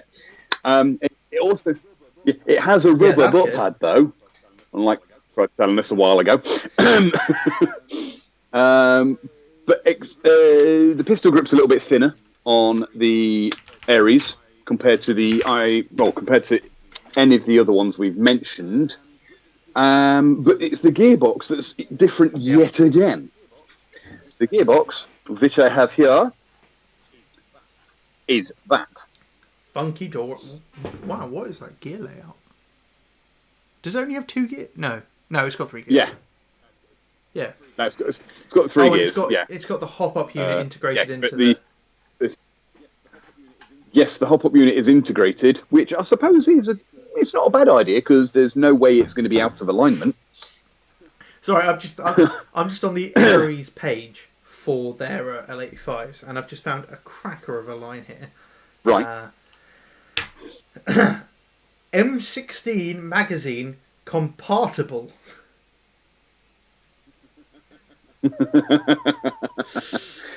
So it means it uses Stanite mags. Right, okay. Oh, they actually do Radway Green branded mags. Oh dear. Yes. Well, sorry. For those of you who don't know, Radway Green made the original A1 mags, and when they were designed to be thin aluminium mags, and they were meant to be one use. Like, so you fire your 30 rounds out of it, and then you dump it. No one cares. You're rolling across the plains of Europe trying to push back a Russian offensive. And then, about 3/4 of the way through production, the government went, I don't really want to spend that much on the army anymore. You know, there's disposable mags. Let's just make them reusable. And as any squaddy would tell you from the A1 days, Radway Green mags. Hated magazines. I don't know anybody who ever used Radway Green mags that actually had any love for them whatsoever. I remember when I was. But yes, hence when you mentioned them, I went, oh dear. when I was in cadets, we still had the Radway Greens, even though we had A2s, and then they were getting rid of them, and they're like, "Oh, do any of you want them?" And we were just like, "No, not touching that shit." But they're free. I've got a bit of respect about myself. The one plus side this weird, funky ass gearbox has in the Aries is, although I've not got the bit in it at the minute, it's in the kitchen, I think. It's a quick change spring, as Walkie Warrior has rightfully pointed out in the comments. But yes, it's a quick change spring. Again, similar to the ICS, it's just a twist and out comes the spring. And thus he's got an RG Stanag mag. It's pretty good. An airsoft one though, it's probably better made. Yes, if I say if it's an airsoft one, yeah, it'll be better made. If it's a real one, then no, just no. They look all right. But yeah, that's the Aries. That's the version 2 Aries L85 gearbox, as again Anvil quite rightly pointed out, and Walker Warrior confirmed earlier on. Sorry, I had my finger in the spring area, and Alan stopped violating it. Does it count if it's lubed? You can't use a gearbox dry, man. No, you can't use a gearbox dry. I'm not going in dry. But yes, it's got the quick change spring. It doesn't have the functionality as the ICS one has, where you can change the spring tension. It is literally just undo, out comes the spring, new one in. I've got a real HK enhanced mag you could beat a man to death with. Yeah, well that's Anvil. Is that what he uses to ban the people who make make horrendous guns? That's Anvil's fan hammer. Comes at you with it. Heresy! Beat you to death. Well, they've run those things over with tanks and they've still been fine. Okay, so pretty much right, let's just talk about what Aries offer in terms of the L85 range. Well, they offer the standard A2. They also offer the L22 carbine style. Again, it's really weird because these weren't adopted guns. These are, I don't know why they've got, carbine style. They also offer an AFV with their SUSAT on it, and they do a grenade launcher version. So again, this is just the A2, but they've got a grenade launcher on the front of it, and then they're showing off one with the SUSAT on. Same gun, just they've changed the optics on it. And finally, if I remember rightly, they do offer the LMO1 as well, don't they? They do. I think it was only Element who made the LMO1. Oh, right. Well, I was about to say, I know that this one came with one, but this was bought second-hand by a friend of mine, so... and they also do the LSW, which I don't know anyone who's got an Aries LSW to... I don't know much about, but... No Aries with an LSW, although Aries have just recently started making them again, haven't they? Because they stopped making them, but Aries have restarted making them again. Yeah, they were originally branded as the X Series L85s, but they've got rid of that branding.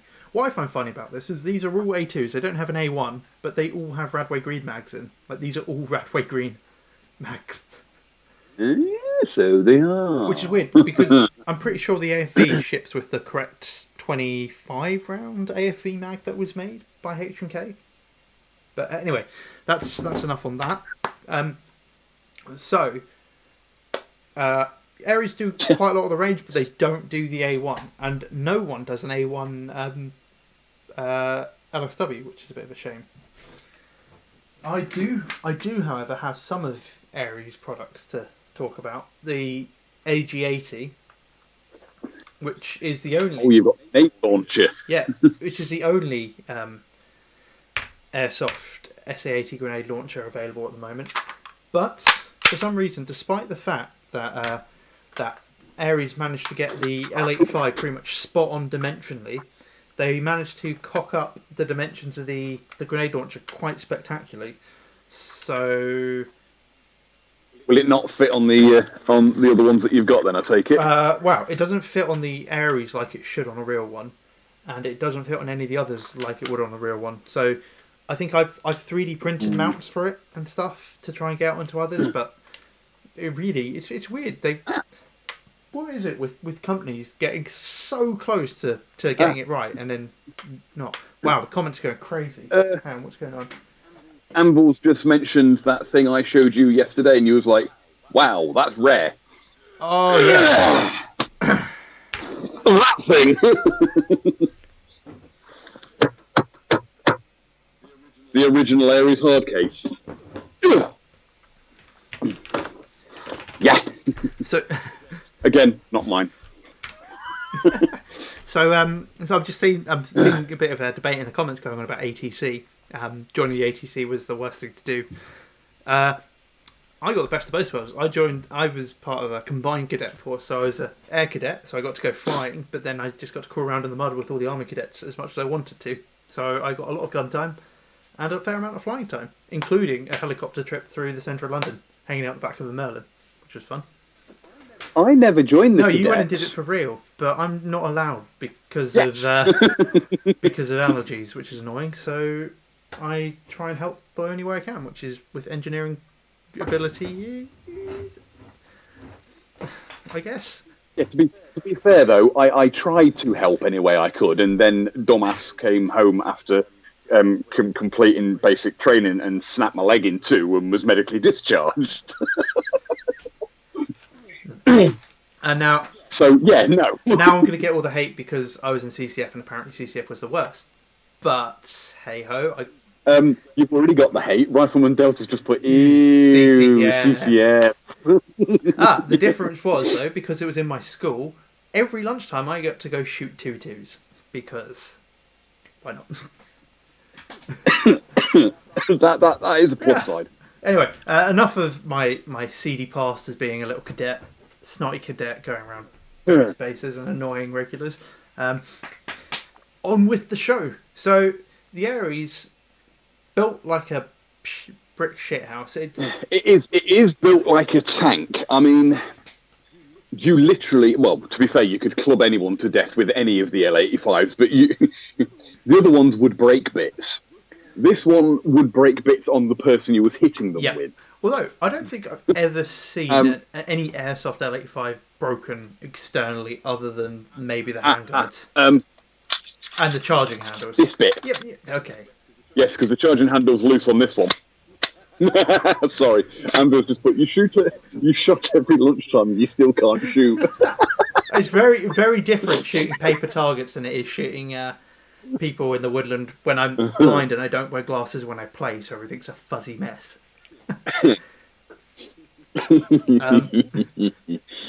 But yes, the Aries one is, I would say, out of all of them, the Aries is the strongest built, but is also the one that you would not want to have to take to pieces on a game day for any reason. That's the thing. Like, I've had issues that have happened with like the ICS or the G&G or the WE, which we're going to come on to in a bit, and all of them I've been able to fix on the day, apart from once where there was a stripped piston and I didn't have a spare piston. You can use an Aries to bridge a graph and walk across it. Yep, yeah, they are. You actually could. It is properly solid. I mean, I'm not going to do it because it's not mine, but I could. I'm just shy of 16 stone, and it'll easily take my weight.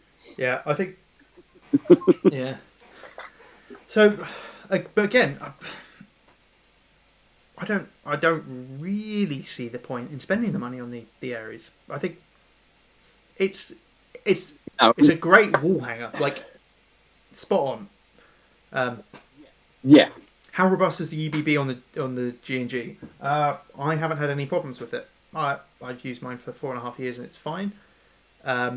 Again, Walkie Warrior in the comments will probably answer that as well because he's got every conceivable G&G version, and he's not told me of any issues. So, and for reference, there's not much recoil, but because it's right next to your head when you're shooting, it is pretty fun.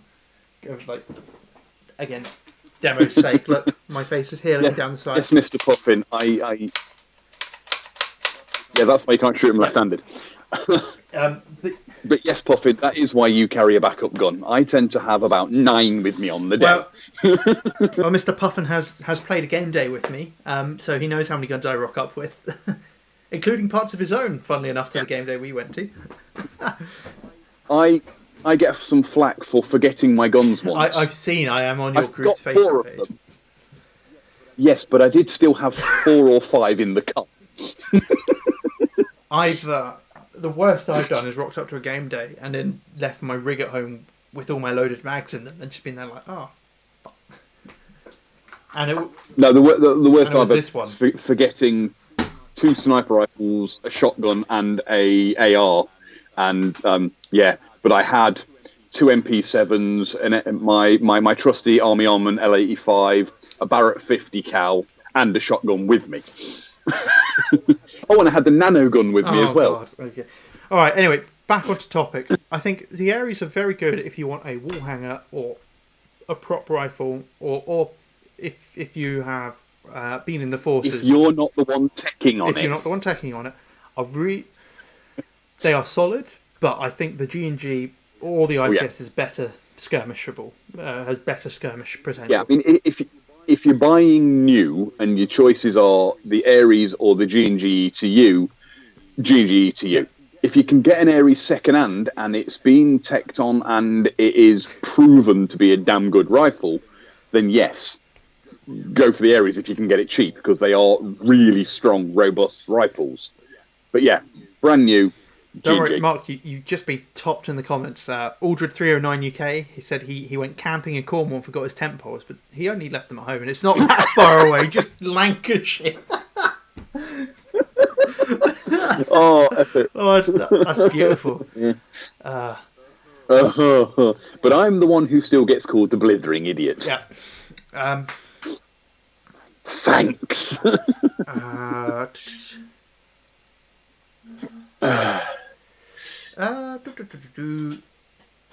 Sorry. Yeah. I'm always terrified about forgetting boots and eyebrow. In fact, I have forgot boots before. In fact, it was when I went playing with a mate and Alice didn't come, and I managed to pick up her boots and not my boots.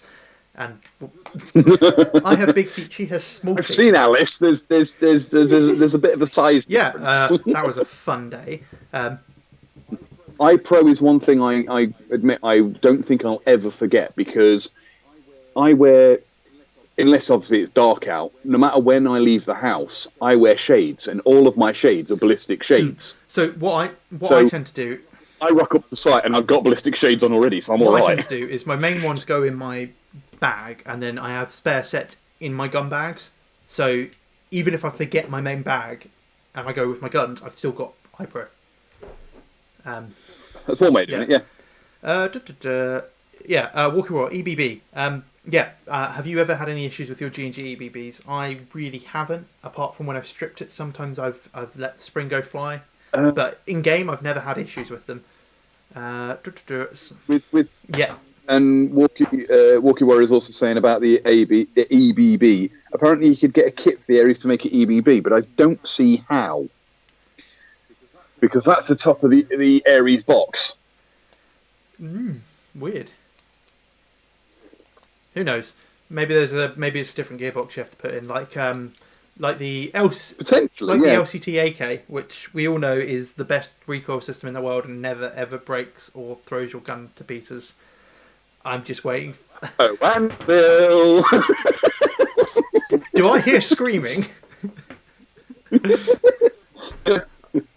I'm about to see an LCT AK come through your window.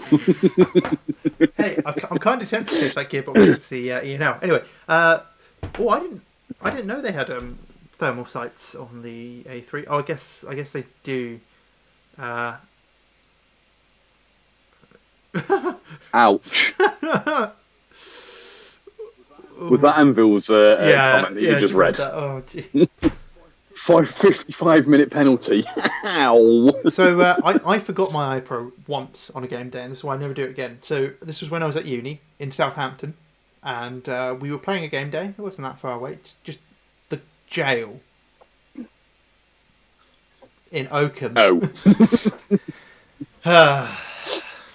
Got there, I was like... I have broken my iPro, but I was marshalling, and I borrowed a spare set that we had, and then got shot there. Yeah, I always make sure I have a spare pair now. Anyway, we're getting a bit sidetracked here. So, Aries, pretty cool. They do offer the grenade launcher, but the grenade launcher is weird and is wrongly sized, and you have to put a barrel extension on to use it. The only one it fits is the one it's shipped with. And even then, it's a bit of a pain to fit. In fact, you can actually see in their marketing images that the the scale's not helped that. You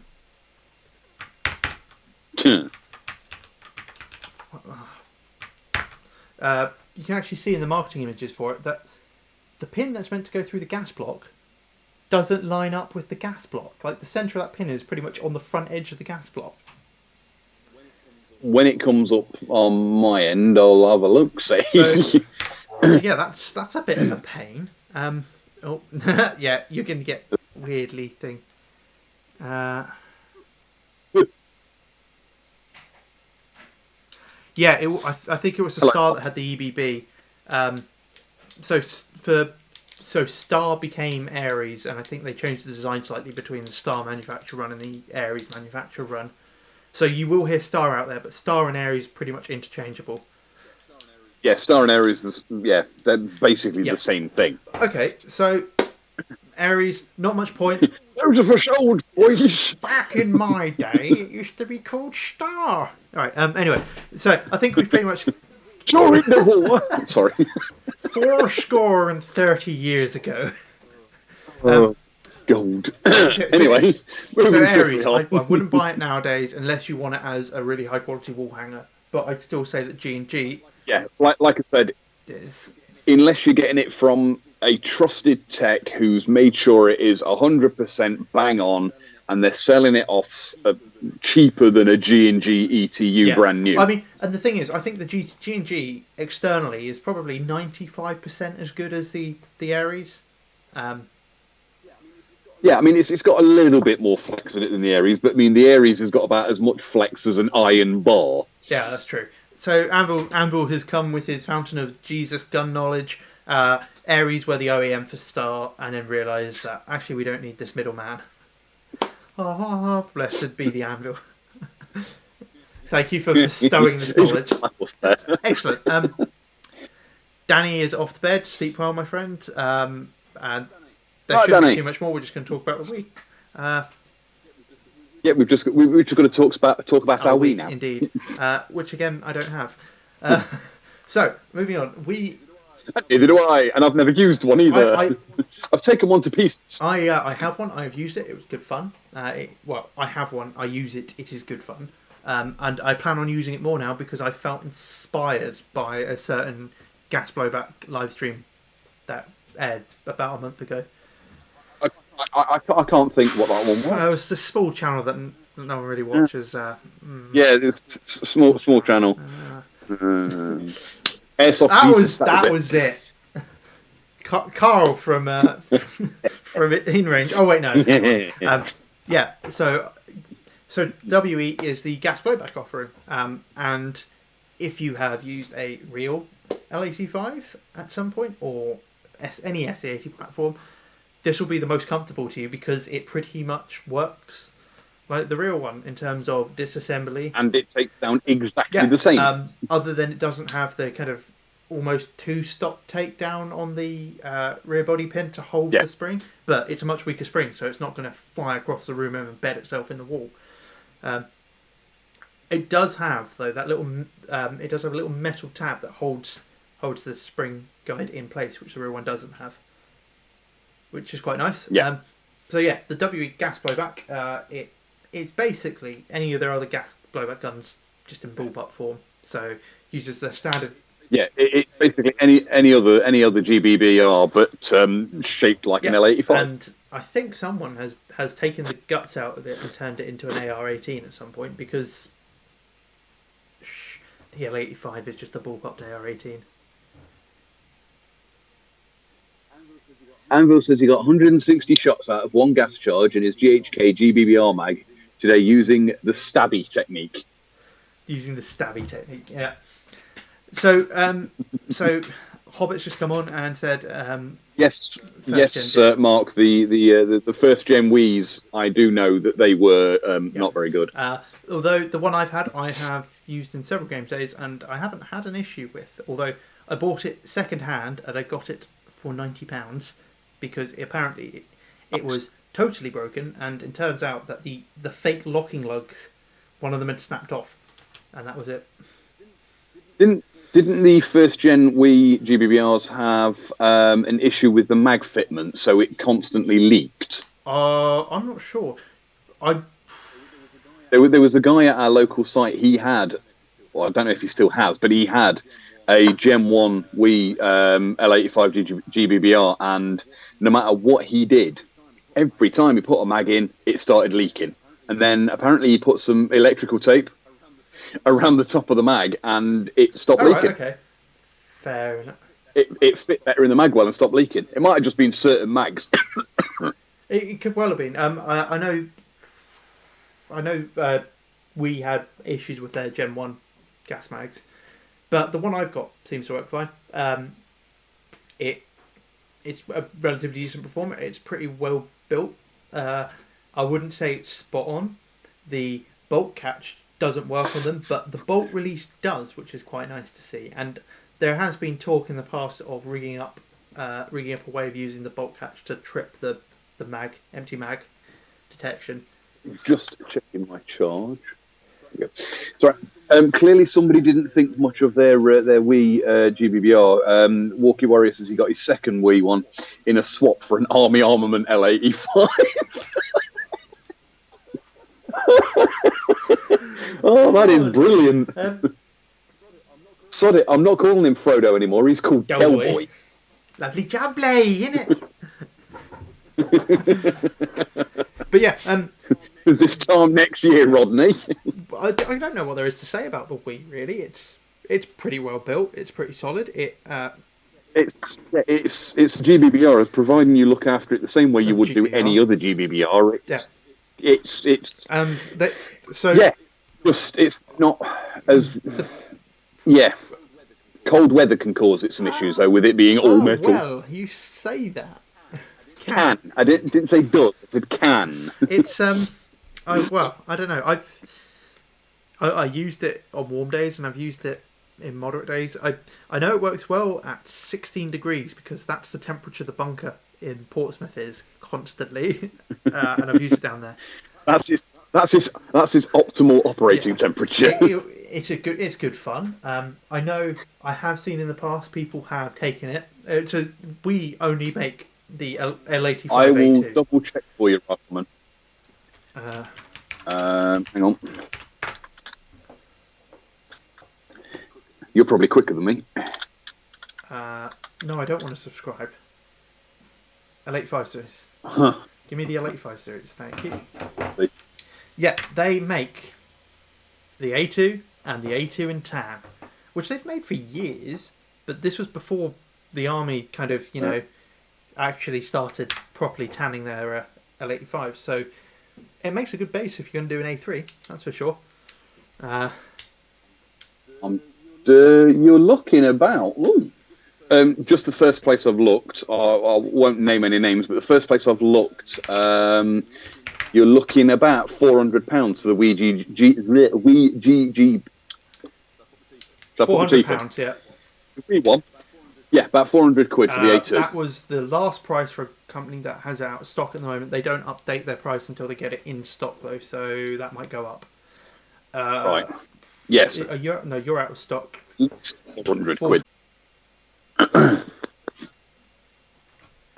Yeah, gas isn't too expensive. Obviously, you don't have to charge batteries. You don't have to worry about MOSFETs and all that stuff. The biggest issue is your nozzle breaking, but you can get new nozzles. To say thank you to Danny. He's just subscribed to my channel. Oh, very nice. Oh, I got a sub. And the hack. And the hacksmith has a homemade lightsaber Q&A as well. Oh, very nice. Right. Right. My stream conked out.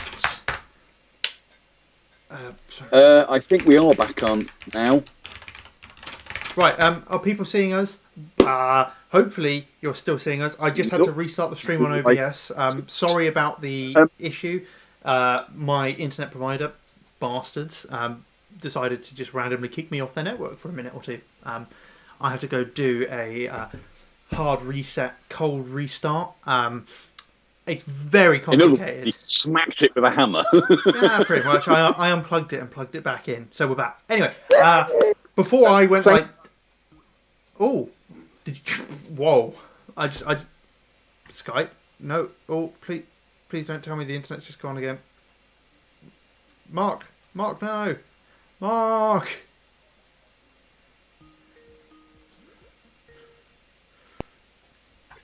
What did you do? Hang on. I did nothing. My phone's across the room. You were mid-sentence and it just cut out. Anyway. I think we're back. Everyone is playing away. Oh no, chat out. I think saw the text 30 seconds before you typed it.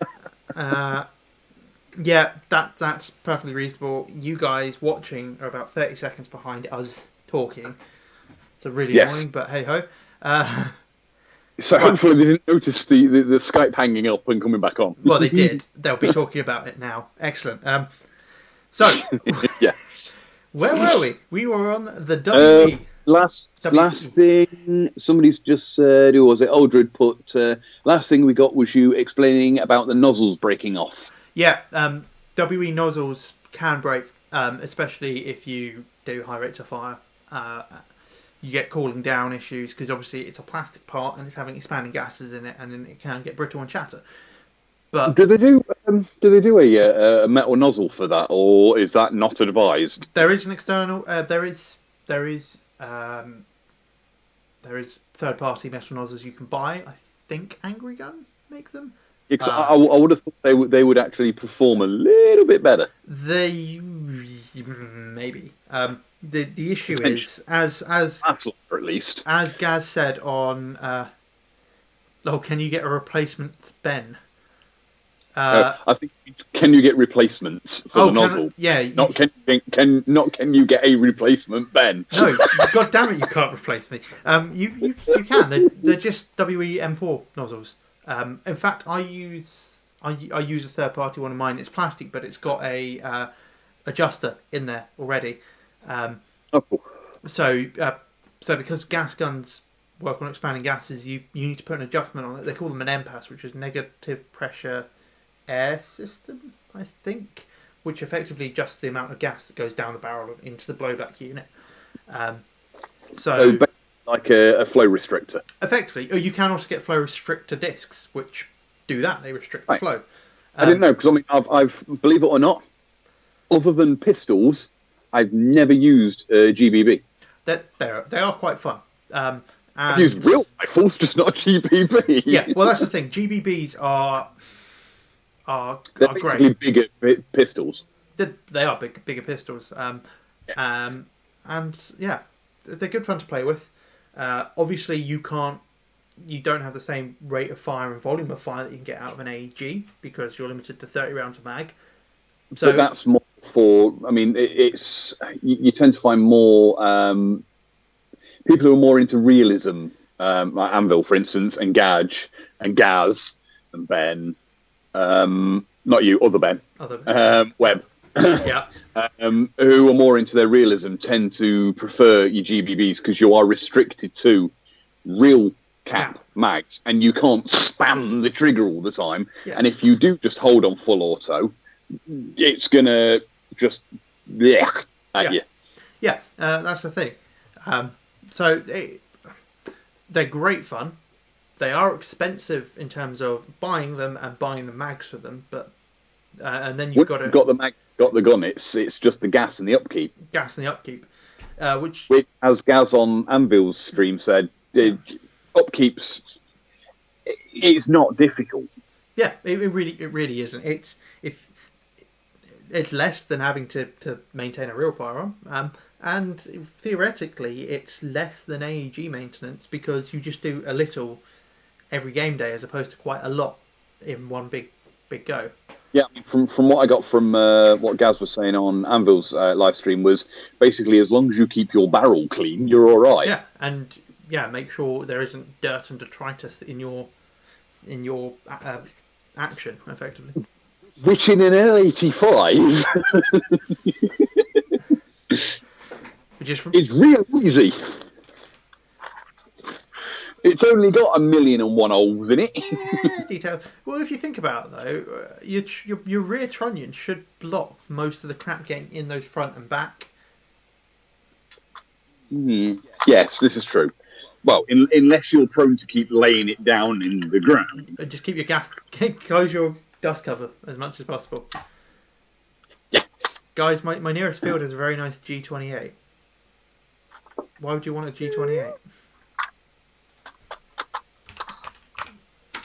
I don't know. Who knows?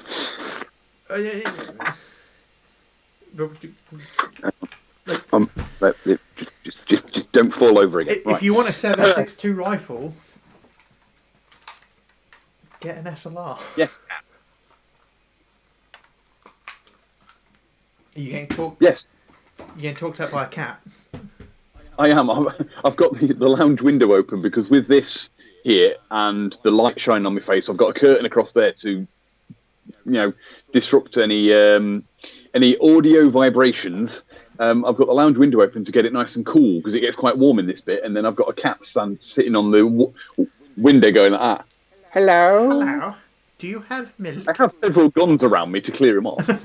Don't shoot the cat. I wouldn't do that. Don't. Oh. As you can tell, it's pretty toasty in here. As you can tell by the sheen on my forehead. This is why I was glad we didn't actually do this live stream yesterday, because one of my neighbours fairly close was having a barbecue with their family, and they had a karaoke machine. Oh, very nice. Yeah, you've heard cat crawling and screaming. Yeah, that was the issue. Walkie Warrior says, get an SLR and buy a 3D printed bayonet off Ben. What, like these ones? Nah, I would rather have the L85 3D printed bayonet that I've already got. This is just turning into one big advert for everything. Honestly, I'm not trying to do that. In case anybody hadn't noticed that Ben's got a 3D printer. It's great. It's good fun. So... I am not getting a 9mm conversion on that L85 War Hero. How about new? How about no, you crazy... Dutch bastard. I have done it before. My mate bought... Because his primary was an MP5, and our club hire guns were CM16 Raiders. And he was like, well, if my gun goes down and I have to borrow a hire gun, I want to use my own mags. So he bought a M4 to MP5 converter. I think we did try it in one of the L85s at some point, and it looked stupid. Yeah. Yes, the L85 should only use Stanag mags, ever. So he only likes HKs. G3. Get a G3 then. G3's better. Although the recoil 417 is quite nice. Given the choice, I'd go for the G3 personally, just because... Yeah. Wouldn't it be great if TM did a recoil G3? Or a recoil SLR? That'd be nice. We can dream. Anyway, so coming back to the Wii, it's quite nice. Yes. It handles like the real one. You have to cock it like the real one to shoot it. Takes apart. But it's actually got a working bolt release, which is the only one that has that. Unless does the Ares have that? It has a working bolt. Does it lock back? Or, I mean, you've got one right there. I don't know if you mean lock back on empty. No. The Ares, can you lock and? Oh yeah. Oops. That was incredibly smooth. Or it locks back by itself. Yeah. Oh, okay. So do my Army Armament ones lock back on their own. Oh, that's because of the spring. Like, some of them are... It's weird. If you look at... This is going completely off topic. If you look at the gearbox, there are 2 places you can put the spring for the bolt catch. On the G&G and Army Armament, yeah. So you can either have it... so it doesn't lock back unless... Hang on, I've got a gearbox down here somewhere. I dropped it on the floor. Right. Yeah. So you can either have this bit or the top bit. It's... Oh no, it's the top, isn't it? It's on the side somewhere. It's on the... Yeah. So yeah, you can either have it so it doesn't lock back unless you push the lock back, which I like because that's kind of how it would work on a real one. Or you can rig up the spring differently so it will lock back as soon as you rack it back, which is nicer if you're just changing your hop. Because you can just... Yes, I all of mine, so when you rack it back, it does that. Yeah, I'm not a fan. I like doing the hand over, thumb down. You see, it's just the only reason I do it is for ease, because I know before anybody says it, because I use my L85s left-handed a lot of the time. It's just for ease, because I don't actually have to do a great deal. I can pull it back, adjust the hop, flick it down, and carry on straight away, rather than hold it back, try and... Well, I'm just going to say that's your fault for being left-handed. Left-handed is a genius, as I don't care. I mean, I am also left-handed, but I shoot right-handed.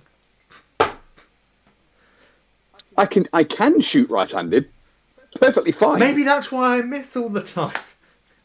Yeah, because you shoot right-handed and you're left-handed. Oh, dear. Although one of my mates is right-handed but left-eye dominant. Actually, I think I am right-eye dominant. Hang on. Ooh, yeah, right-eye dominant. But yes, I can shoot perfectly proficiently with right-handed and left-handed because I'm ambidextrous. I can do feck all with both hands. Right. Okay. So we've been over all of the different L85s available. And Poppy's just said yes. Being left-handed is a tactical error.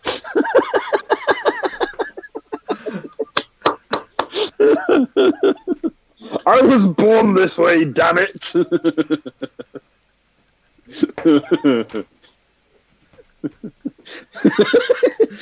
Congratulations, you've broken Ben. Actually, it does have back in medieval times, it had a massive advantage if you were an attacker of a fort, because all the stairwells in forts and castles were designed so that if you were the defender, you had the advantage being right-handed coming down them. Yeah, because it'd be curved round so that as a right-hander you can reach round, but as a right-hander coming up, you're at an advantage, at a disadvantage. Whereas if you're a left-hander coming up, being a left-hander, you're on equal ground, and they'd be there like, "What art thou?" And I'm sure Ben will back me up on this. Being left-handed, the greater percentage of geniuses the world has ever seen have all been left-handed. So get that up here. One of them may be on this stream. So kind of you to say. Bold of you to assume that. Oh dear. Right. So yeah, so we've been over the various different ones. So let's quickly now, because the stream's been going on for 2 hours, which I assumed it would do, because we have a lot to say. Left eye dominant makes it right pain doing surprising amount of stuff, especially cycling on British roads, trying to glance behind you and seeing near enough just to blur. Ah, yeah. Don't look behind you. Just be fortune favours the bold, all right? So you just pull out. Just take that move. Just go full send. You'll be fine. By the way, disclaimer: I'm not advising that you don't look while using the motorway, so that would be bad. Right. As a motorcyclist, I advise highly against not looking behind you. So, let's just run through then. In terms of, if you are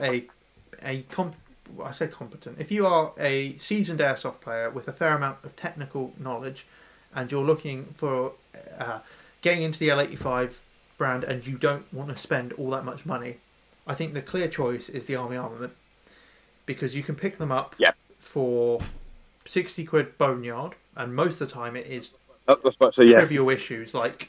So Purple Helmet's L85 that he picked up, it was the front sight block was wobbly, and all he had to do was take the handguard off and do up a grub screw. I was about to say it was missing the roll pin. No, it doesn't. Out of it, that was all. I thought it was just the grub screw was loose, so he just tied up the grub screw.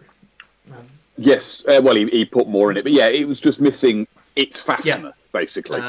The one I had was just if you exclude the blowback function, because a lot of people take them off, it was just a blown fuse. Sons of Adrenaline, Darren, I think his was just something simple like a knackered wire. Yep. I think it was just a shorted wire.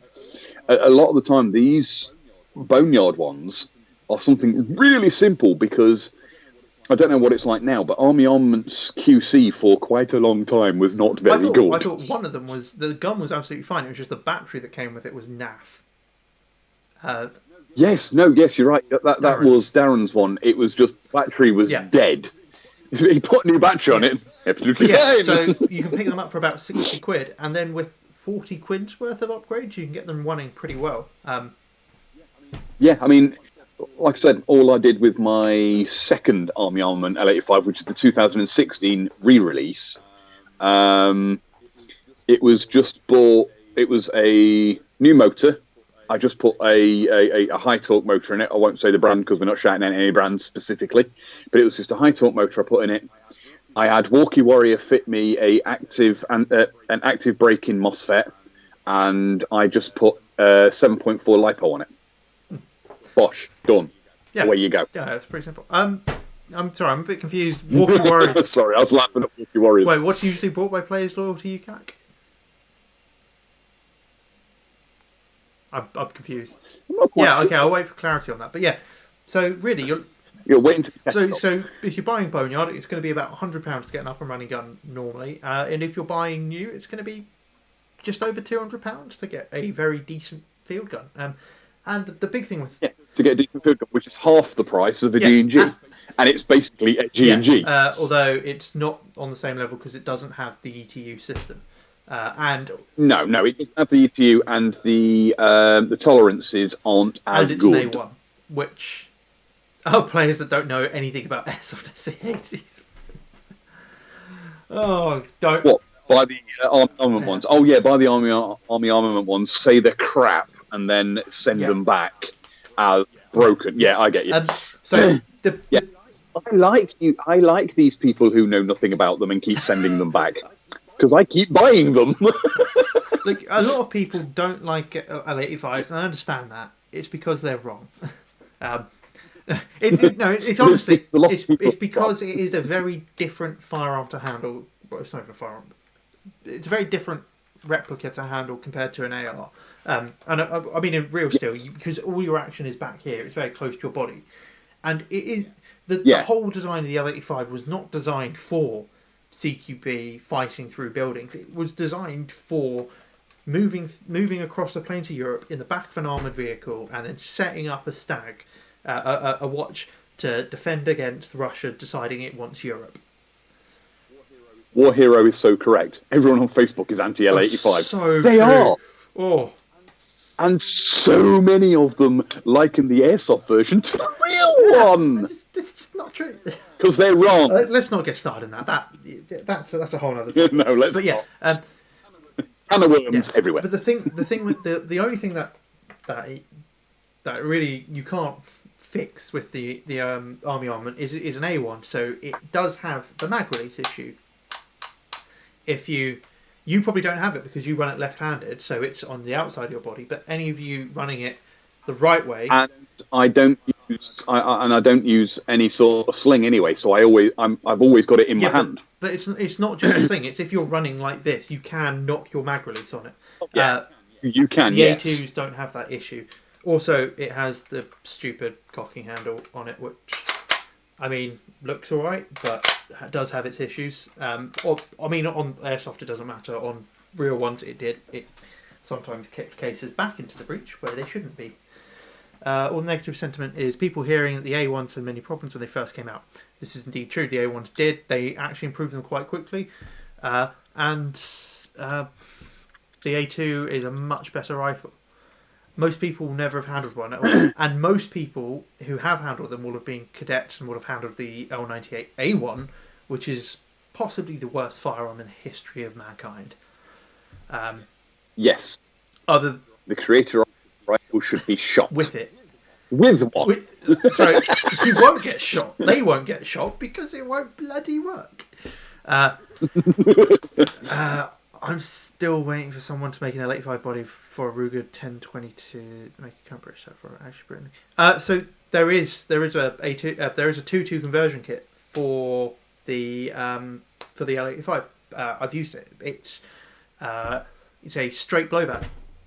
So it's effectively I think it even just uses the standard barrel because 2.2 and 5.56 isn't that different. And I think it is just a drop-in bolt replacement. And I think a couple of them are on the civvy market, so there are some 2.2 converters L85s available for civvy use somewhere. Puffin again is correct. Forgotten Weapons, actual gun Jesus did do a very good video between for the changes between the A1 and A2 and going in through the history, and even he said the A2, even though he's an American and doesn't like British stuff really, he's a Francophile. He loves his French rifles. Yeah. He even said that the A2 is a very good rifle. It's a very good rifle, if a bit heavy. But then again, it's made of steel and is pretty solid. But again, my thing with the L85 is, yes, it's a heavy rifle, but once you've got it shouldered, it's back end heavy. The real one's back end heavy. It pushes itself into your shoulder, which also mitigates a lot of recoil. Yeah. This is the thing I say. People go to me like, oh well, the L85 is so heavy, you can't possibly run it for an entire game day. It will just wear you out. And I'm like, I run the L86 for an entire game day. That's right. I run an SLR for entire game days, and that's fine. But the nail in the coffin, my partner is a 5'6", 5'5" girl. She's only little, isn't she? She's a little girl. She runs the AFV all day, every game day. She runs this. This is her favourite gun. She doesn't run anything else, and she loves it. And guess what? She's never complained once about the weight or being tired from running it. So if you, I was just going to say, I run an L85 and generally also carry a pistol, an SMG, and the Barrett 50 cal. And yes, Aldred 309 is correct. Heavy rifle is accurate rifle. And if it does do what everyone says the A1 does and jams, you can bludgeon your enemy to death with it. Well, this is the thing. I've never seen a body broken L85 on the airsoft field. No. Internally, I've seen things happen like pistons break, springs snap, stuff like that, which can happen to any AEG. But body-wise, other than polymer bits, I've never seen an L85 broken at an airsoft site. You know what I have seen break? Metal bodied M4s, metal bodied ARs. I've not seen many broken AKs, though, to be fair, either. Well, again, AK, stamped steel, it's the same thing. Like, the L85 and the AK are both built on the same principle of we'll make them cheap because we'll make them out of stamped steel. Anvil's put on his waders and jumped in with us. I love the L85s are so unreliable comments on Facebook. Probably the same people that will tell you an AK is reliable even though both are AEGs. Yeah, it's very true. There's a bit like that post I put up on Facebook not so long ago that's the Hornet's Nest baseball bat, and I went, oh, you M4 lovers, you do realise the internals are exactly the same, don't you? You've got 3 gears, a piston and a cylinder. It's like the same thing. It's just in different orientation. It's just layout's different, but other than that, basically the same damn gun. They use the same mag as well. And same hop-up. So anyway, we've gone off on a kind of tangent here about. We turned into grumpy old men for a minute there, haven't we? So right, coming back to it, if you know your tech and you want to pick up an L85 and you're not worried if it comes out of the box and isn't the best then go with the Army Armament, because for around £200 you can work on it yourself and get it to a good point. And it is fieldable stock, although you need to remember, it's fieldable stock, but yeah, the minimum thing you'd need to change, and it doesn't take much tech know-how to do so, is the motor, because the stock motor in the Army Armament L85 is crap. Seen bent barrels on genuine L85s. Okay, I probably can't find it, but there is an image out there of L85 that I assume got run over by a tank. Yeah, furiously typing now. I'm going to see if I can find it, because I'll carry on with the Army Armament. But yeah. If you're going to buy an Army Armament because you want to start off with a cheap L85 just to get you an L85 basically, with minimal tech knowledge, you can get a fieldable one because the barrels are decent stock, the hop's decent stock, the hot rubber's decent stock. You just need to swap the motor, because like I say, the motor is crap. Just swap it for a decent high torque motor and make sure you run basically nothing less than a 7.4 LiPo, and you're fine. It's about it with the Army Armament, really, isn't it? It's about right. Well, the thing is with the Army Armament is I'm pretty sure you can field them stock. People have. Run a 7.4 in it and just make sure you don't snatch at the trigger. Make sure you let it cycle and it will be fine. The problem is... Yeah, if you're on semi-auto, make sure you pull the trigger, let it reset, pull the trigger, let it reset. Sort of 1.5, 2 second trigger pull. Use it like a DMR, so to speak, in semi-auto if you're going to use it in semi-auto. Full auto, they have no issues. Yeah.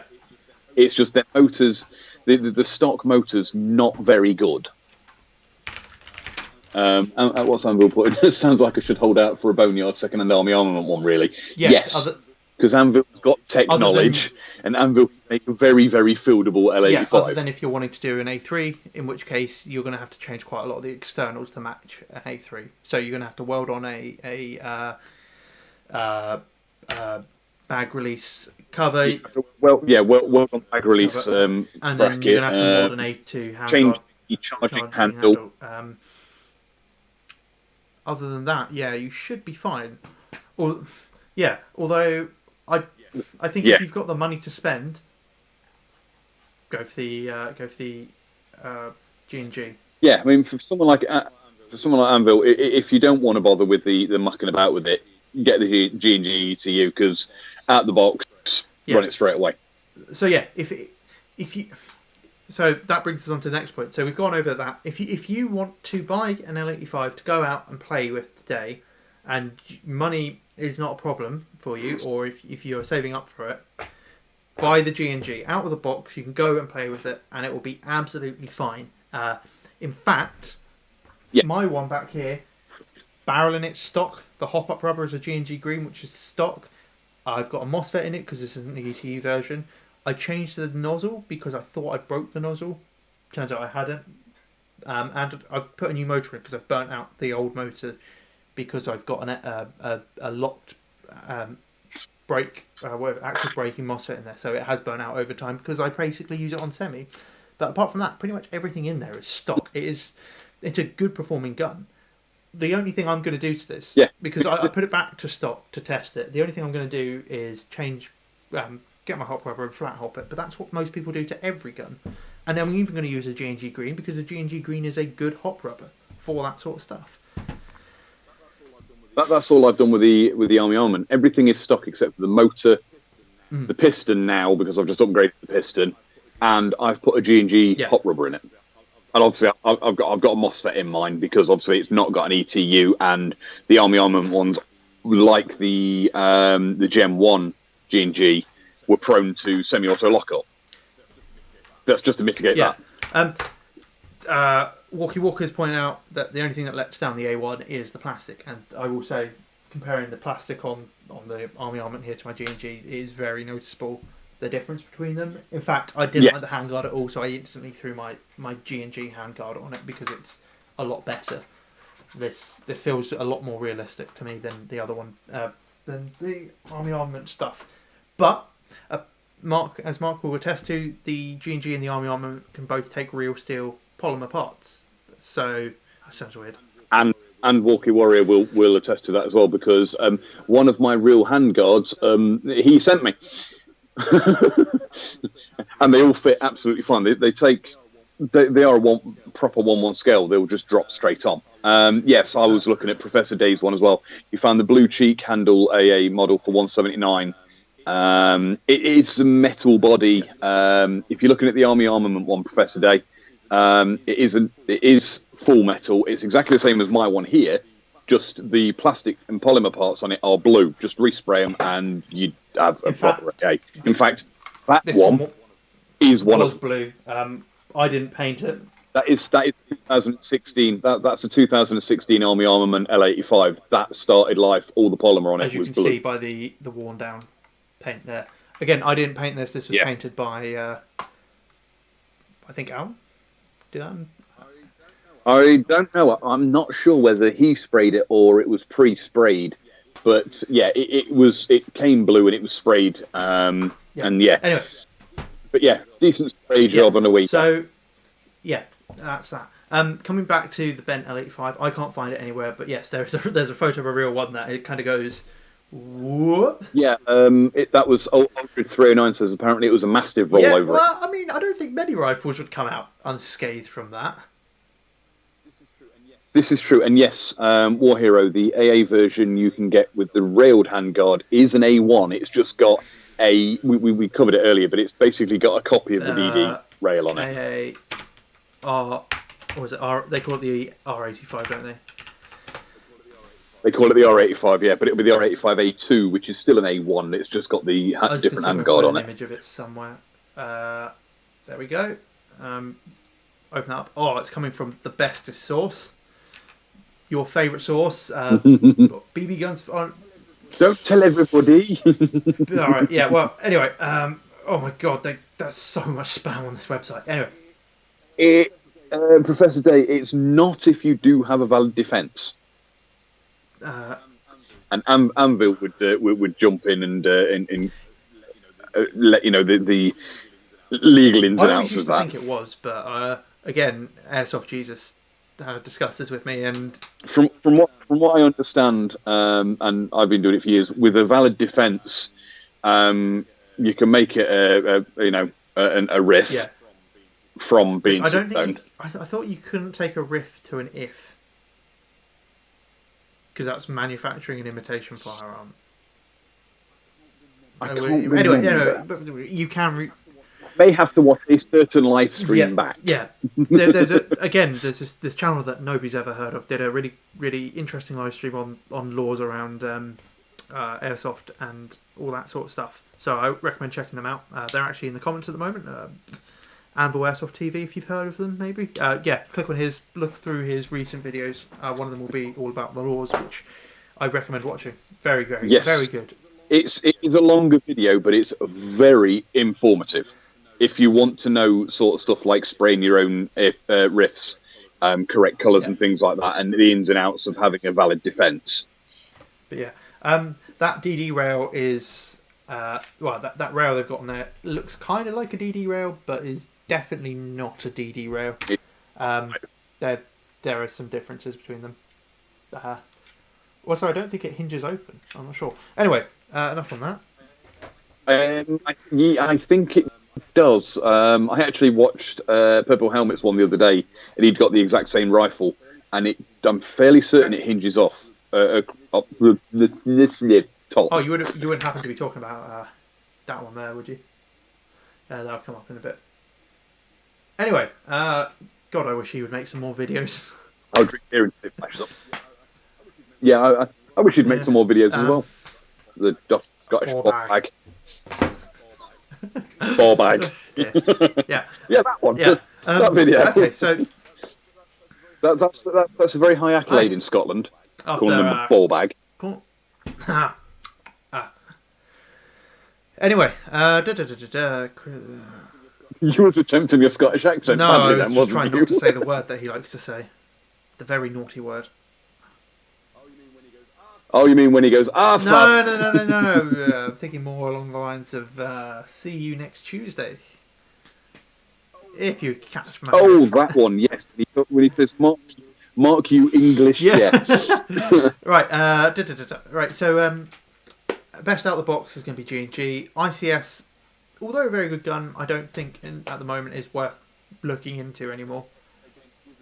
Again, given the choice and the price difference between the ICS and the G&G, the only G&G all reason day I'd long. get an ICS is if I had a genuine SUSAT to put on it, or I wanted an LSW, because between the ICS and the Aries, it's worth getting the ICS for. Again, because I've not obviously seen the Aries LSW, but I'm assuming, judging by the Aries L85, that the LSW is probably going to come to pieces the same way. So if you've got the choice between the two, buy the ICS. Yeah, absolutely, I completely agree with that. So yeah, I think that's basically covered it. Don't unless you want a really accurate wall hanger, don't get the Aries. Unless you want the LSW or you want to put a real steel SUSAT on it, don't get the ICS. If you want to be cheap and are willing to do some tech work or pay for someone to do some tech work, look at the Army Armament. Or if you want a good out of the box gun, or you want possibly the best going gun there is, great for CQB, great for woodland, go for the G&G. And if you want a gas blowback, then the WeTech is the way to go. You've got the one option at the moment. At the moment, well, as far as we're aware. I don't know. Do you think GHK would consider making a gas blowback L85? I wish they would. I'm going to go to Airsoft Gun Jesus in the comments. He seems to read the companies quite well. I wish they would. Judging by the rest of their GBBRs, GHK, I wish they would make an L85 GBBR. Because I'm thinking it would be something special. I don't think the Wii's that bad, to be honest. The only upgrade I've put in it is... Rifleman has gone nail, head, hit. In short, they're all good for different reasons. They're all good for different reasons, but realistically now, if you're buying an AEG and you want a good out-the-box performer, get the G&G. I think that's... Yeah, we're both in agreement with that. If you just want to literally buy one, have it delivered, go play with it the next day, G&G. Yeah. And if you want an LSW, ICS. If you want to put a real SUSAT on it, ICS. And if you're a cheap bastard, oh God, get the Army Armament. Hello. Just wait for TM to bring out an L85 Never NGRS. Going to happen. Unless they... Oh man. I want them to bring out an NGRS Gimpy. That would be great. That would be fun. Rifleman Delta of the ICS L85. Next, I'm going to get the G&G FE. Yeah, the thing is, you're going to get the FE, you're going to play with it once, and then you're never going to touch the ICS again because they're so much fun. And oh, really? Walker Warriors just said, I used to have an old TM catalogue from around 2013 and it had a silhouette of an L85. You sure it wasn't a FAMAS? Today. Next up, the UK Arms L85 Springer. I had 100 rounds to it and then it broke. I have the Vigor, which is basically the same as the UK Arms one. I have the Vigor L85 Springer. It's not an L85 really anymore, is it then? No, let's not go there. I can already hear Anvil seething in the corner. Imploding. I think he's gone to bed. I don't think he's watching us anymore. I think he may have gone to bed. In that case, it's an L85 spring bolt action sniper rifle. Anyway, I think that about covers it. So just one last time. Just one last time to wrap it up. Even have the name and code underneath it. Well, if that was back in 2013, I don't think they're going to make one now, unless it's taken them extremely long time. He's looking it up now. This was a question asked in 2007. If there is no market for them in Japan, I see no reason to make them. But there is a market for them in Japan now. Because there's that anime that's got the L85s in. Was it? Oh. I can't think what anime it is, but I've seen it. Oh my god. Oh, I'm gonna hate typing this one in. And you're typing in L85 gold.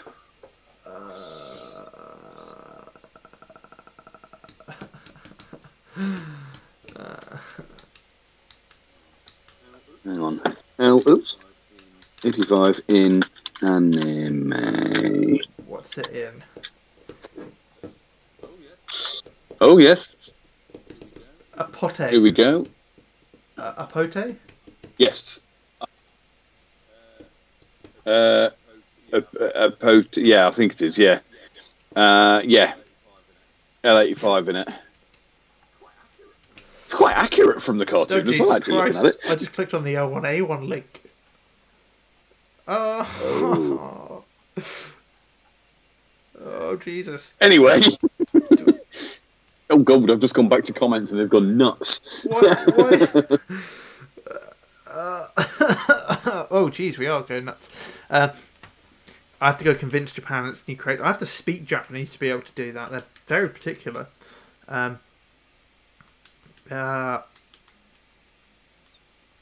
Cybergun promised a FAMAS 5 years ago, and that's still a no to be seen. WeTech took like 10 years to make their P90. They teased that for ages, and G&G took ages bringing out the MG42. So yeah. Only thing I can think of is maybe Gate, since that's about. No, it's Apote, or however it's pronounced. Sod it. I'm gonna build one. You're gonna build what?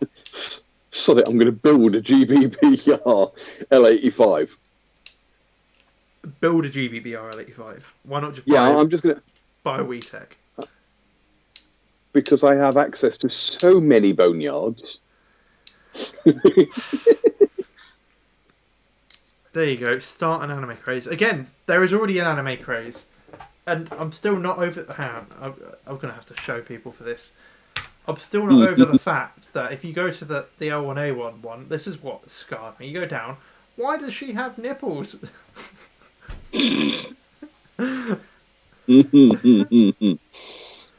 Personality, responsible and lax. A tactical genius. Well, yeah.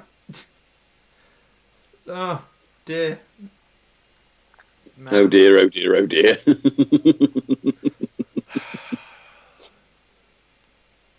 Anime is a weird, weird thing. Anywho. Moving swiftly on. Moving swiftly on. Thank you all very, very much for coming to the stream. I hope you've learned something about the Airsoft L85s. I hope you've contributed what you want to do. Does anyone have any questions or comments they want to raise now before we end the stream? Mark and I will try our best to answer them. We hope they've gleaned some sort of information from this amongst our waffling. Yeah. Hopefully.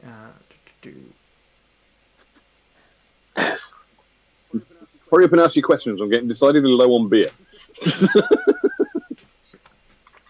Hopefully the stream should be catching up any second now, so they should all be furiously typing their questions out. And I also totally haven't accidentally changed your name tag back to what it was set to at the start. I hadn't even noticed. Oh no, it hasn't caught up on that live stream yet. No, it has now. Good. Is it possible to fit a battery inside the main body of an ICS L85?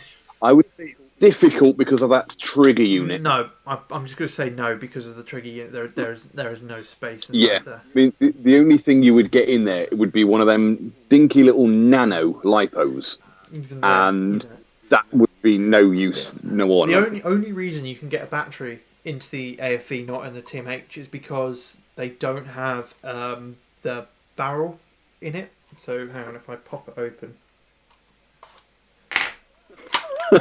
Professor Data says, I think I need a whiskey after reading the description for that anime. I think I need a lot more than that.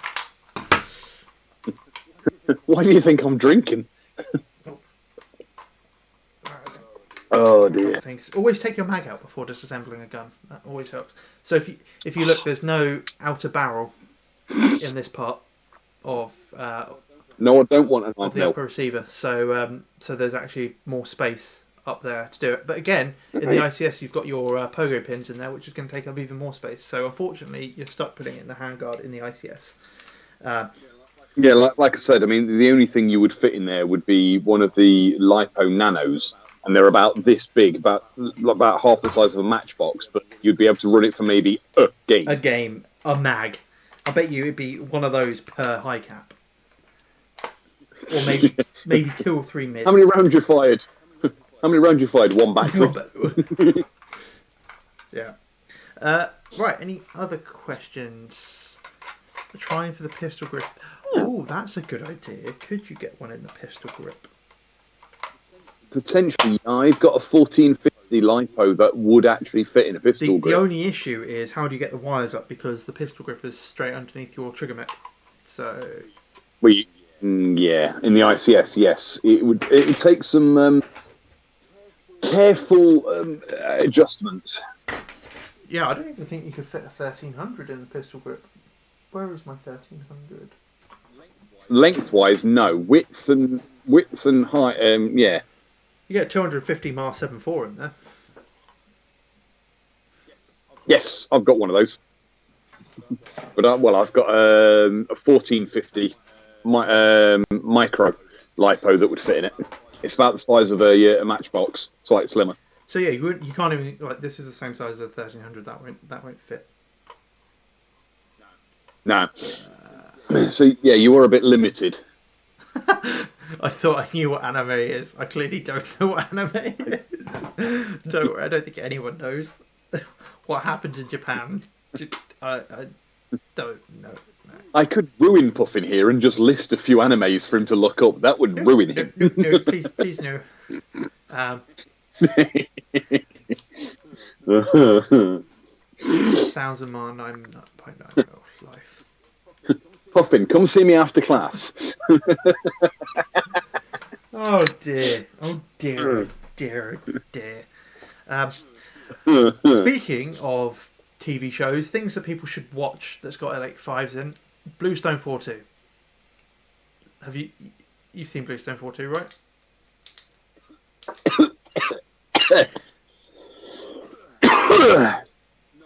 No, I haven't. Oh, it's worth a watch. It's quite funny. It's bomb disposal. Well, it's a comedy about a bomb disposal squad in Afghan. Resident Evil Nemesis. There's one in that.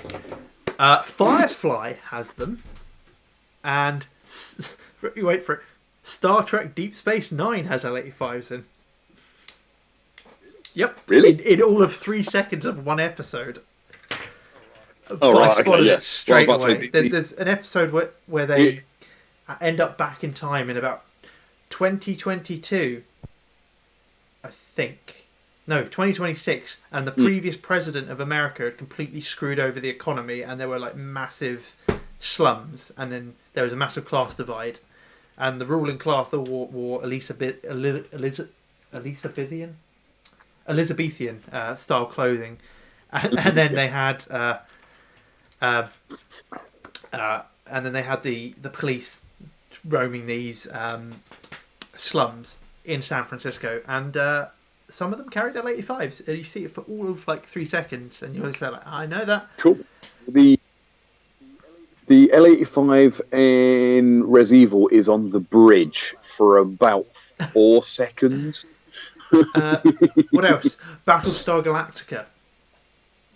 Yes, Yep. yes, I remember that. The L85s are they have the drill, the white handguard drill L85s as the honor guard rifles. Because they, again, like Puffin says, yes, because they look futuristic, because they're not AR-15s. Yes. I'm trying to think. There are others that have used them as in sci-fis, but it is mainly always sci-fis. No doubt The Expanse has probably got them in somewhere. But yeah, so I'm just trying to think of other decent things to watch. But yeah, go watch Bluestone 42 if you haven't watched it. It's great fun and it is hilarious. I think I'll have to go watch. Yeah, I think you would enjoy the humour in it, especially the. I do have the other half of a crate to finish off, so I might have to watch it with the other half of my crate of beer. I think you'd watch it and realise that the CO of the base they're in would be a perfect fit for Thin Brown Line. Oh dear God. Yes, of course, Walkie Warrior, Dog Soldiers. Yeah. One of the best films ever. Isn't that the one where it's a squad of squaddies fighting werewolves or something? Yes. It is an absolutely amazing film. It's one of my all-time favourite ones, just for the pure fact that it's a bunch of squaddies acting proper English against werewolves and fucking screaming at them and just swearing and just trying to take them on with fist fights. Shows not to watch with L85s in is Argo, because oh my god, whoever is in charge of props for that film should be for that series should be shot. Because most of the props are either Army Armament or they're UK Arms Springer L1s. Oh dear. But it's like, but they give the lead character most of the time will have a blank firer, and you can tell it's a real blank firer. But then they'll have people in the foreground with A1s in Afghan, and you could see the springs in them, and you could just tell it's not a real L85, and you could see the screws in the handguard and stuff. And you can hear it creaking as they walk. Just long shot down a corridor, you see a squaddy at the end walking towards you, and you just hear.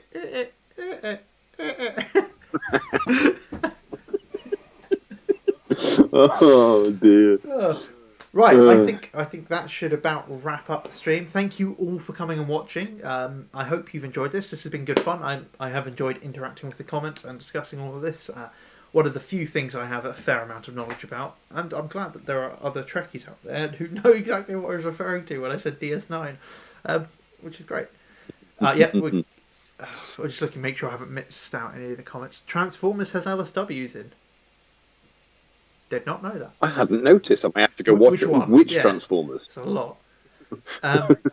There's that many to choose from. Also, a lot of the times you'll see L85s on the walls in armories because they look cool. I think Torchwood has them in their armory before it gets blown up. I've read somewhere that one of the Aliens films had them in a load of racks. Yeah, in the they armory. do. I think Aliens has.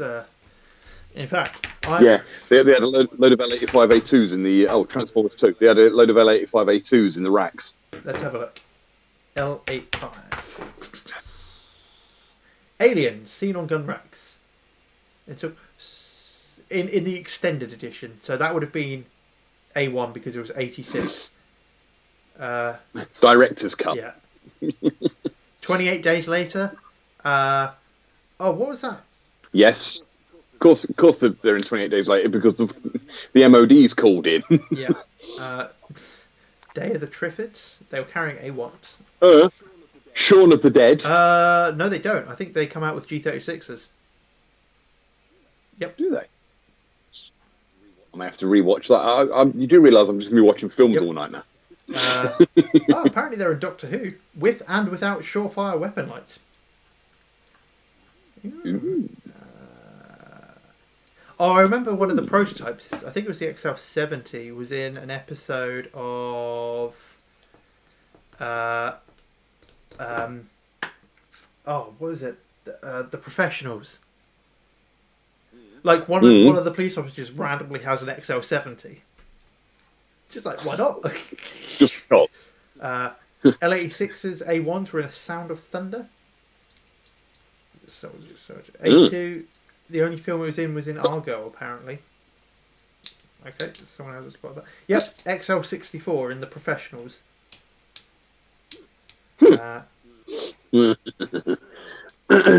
Yep. Oh, okay. Aldred309. He says, "Thanks, gents. We'll watch the first hour tomorrow. Star Trek is great, and I know which episode you mean." Everyone knows. If you know, you know. Right. Okay. I think we should wrap up now. So thank you all very much for coming. I hope you have enjoyed this. Mark, thank you very much for giving up 3 hours of your evening to. Wrong hand. Any of your evening to discuss. Actually, it was probably the right hand on the screen. Yeah, it looks about right on my screen. And again, thank you all so much for tuning in and watching this. I hope you've enjoyed it, and share it with your friends and everything. And just a quick shameless plug, but there will be segments on each of the brands on my channel in the next few days. I'm going to extrapolate and edit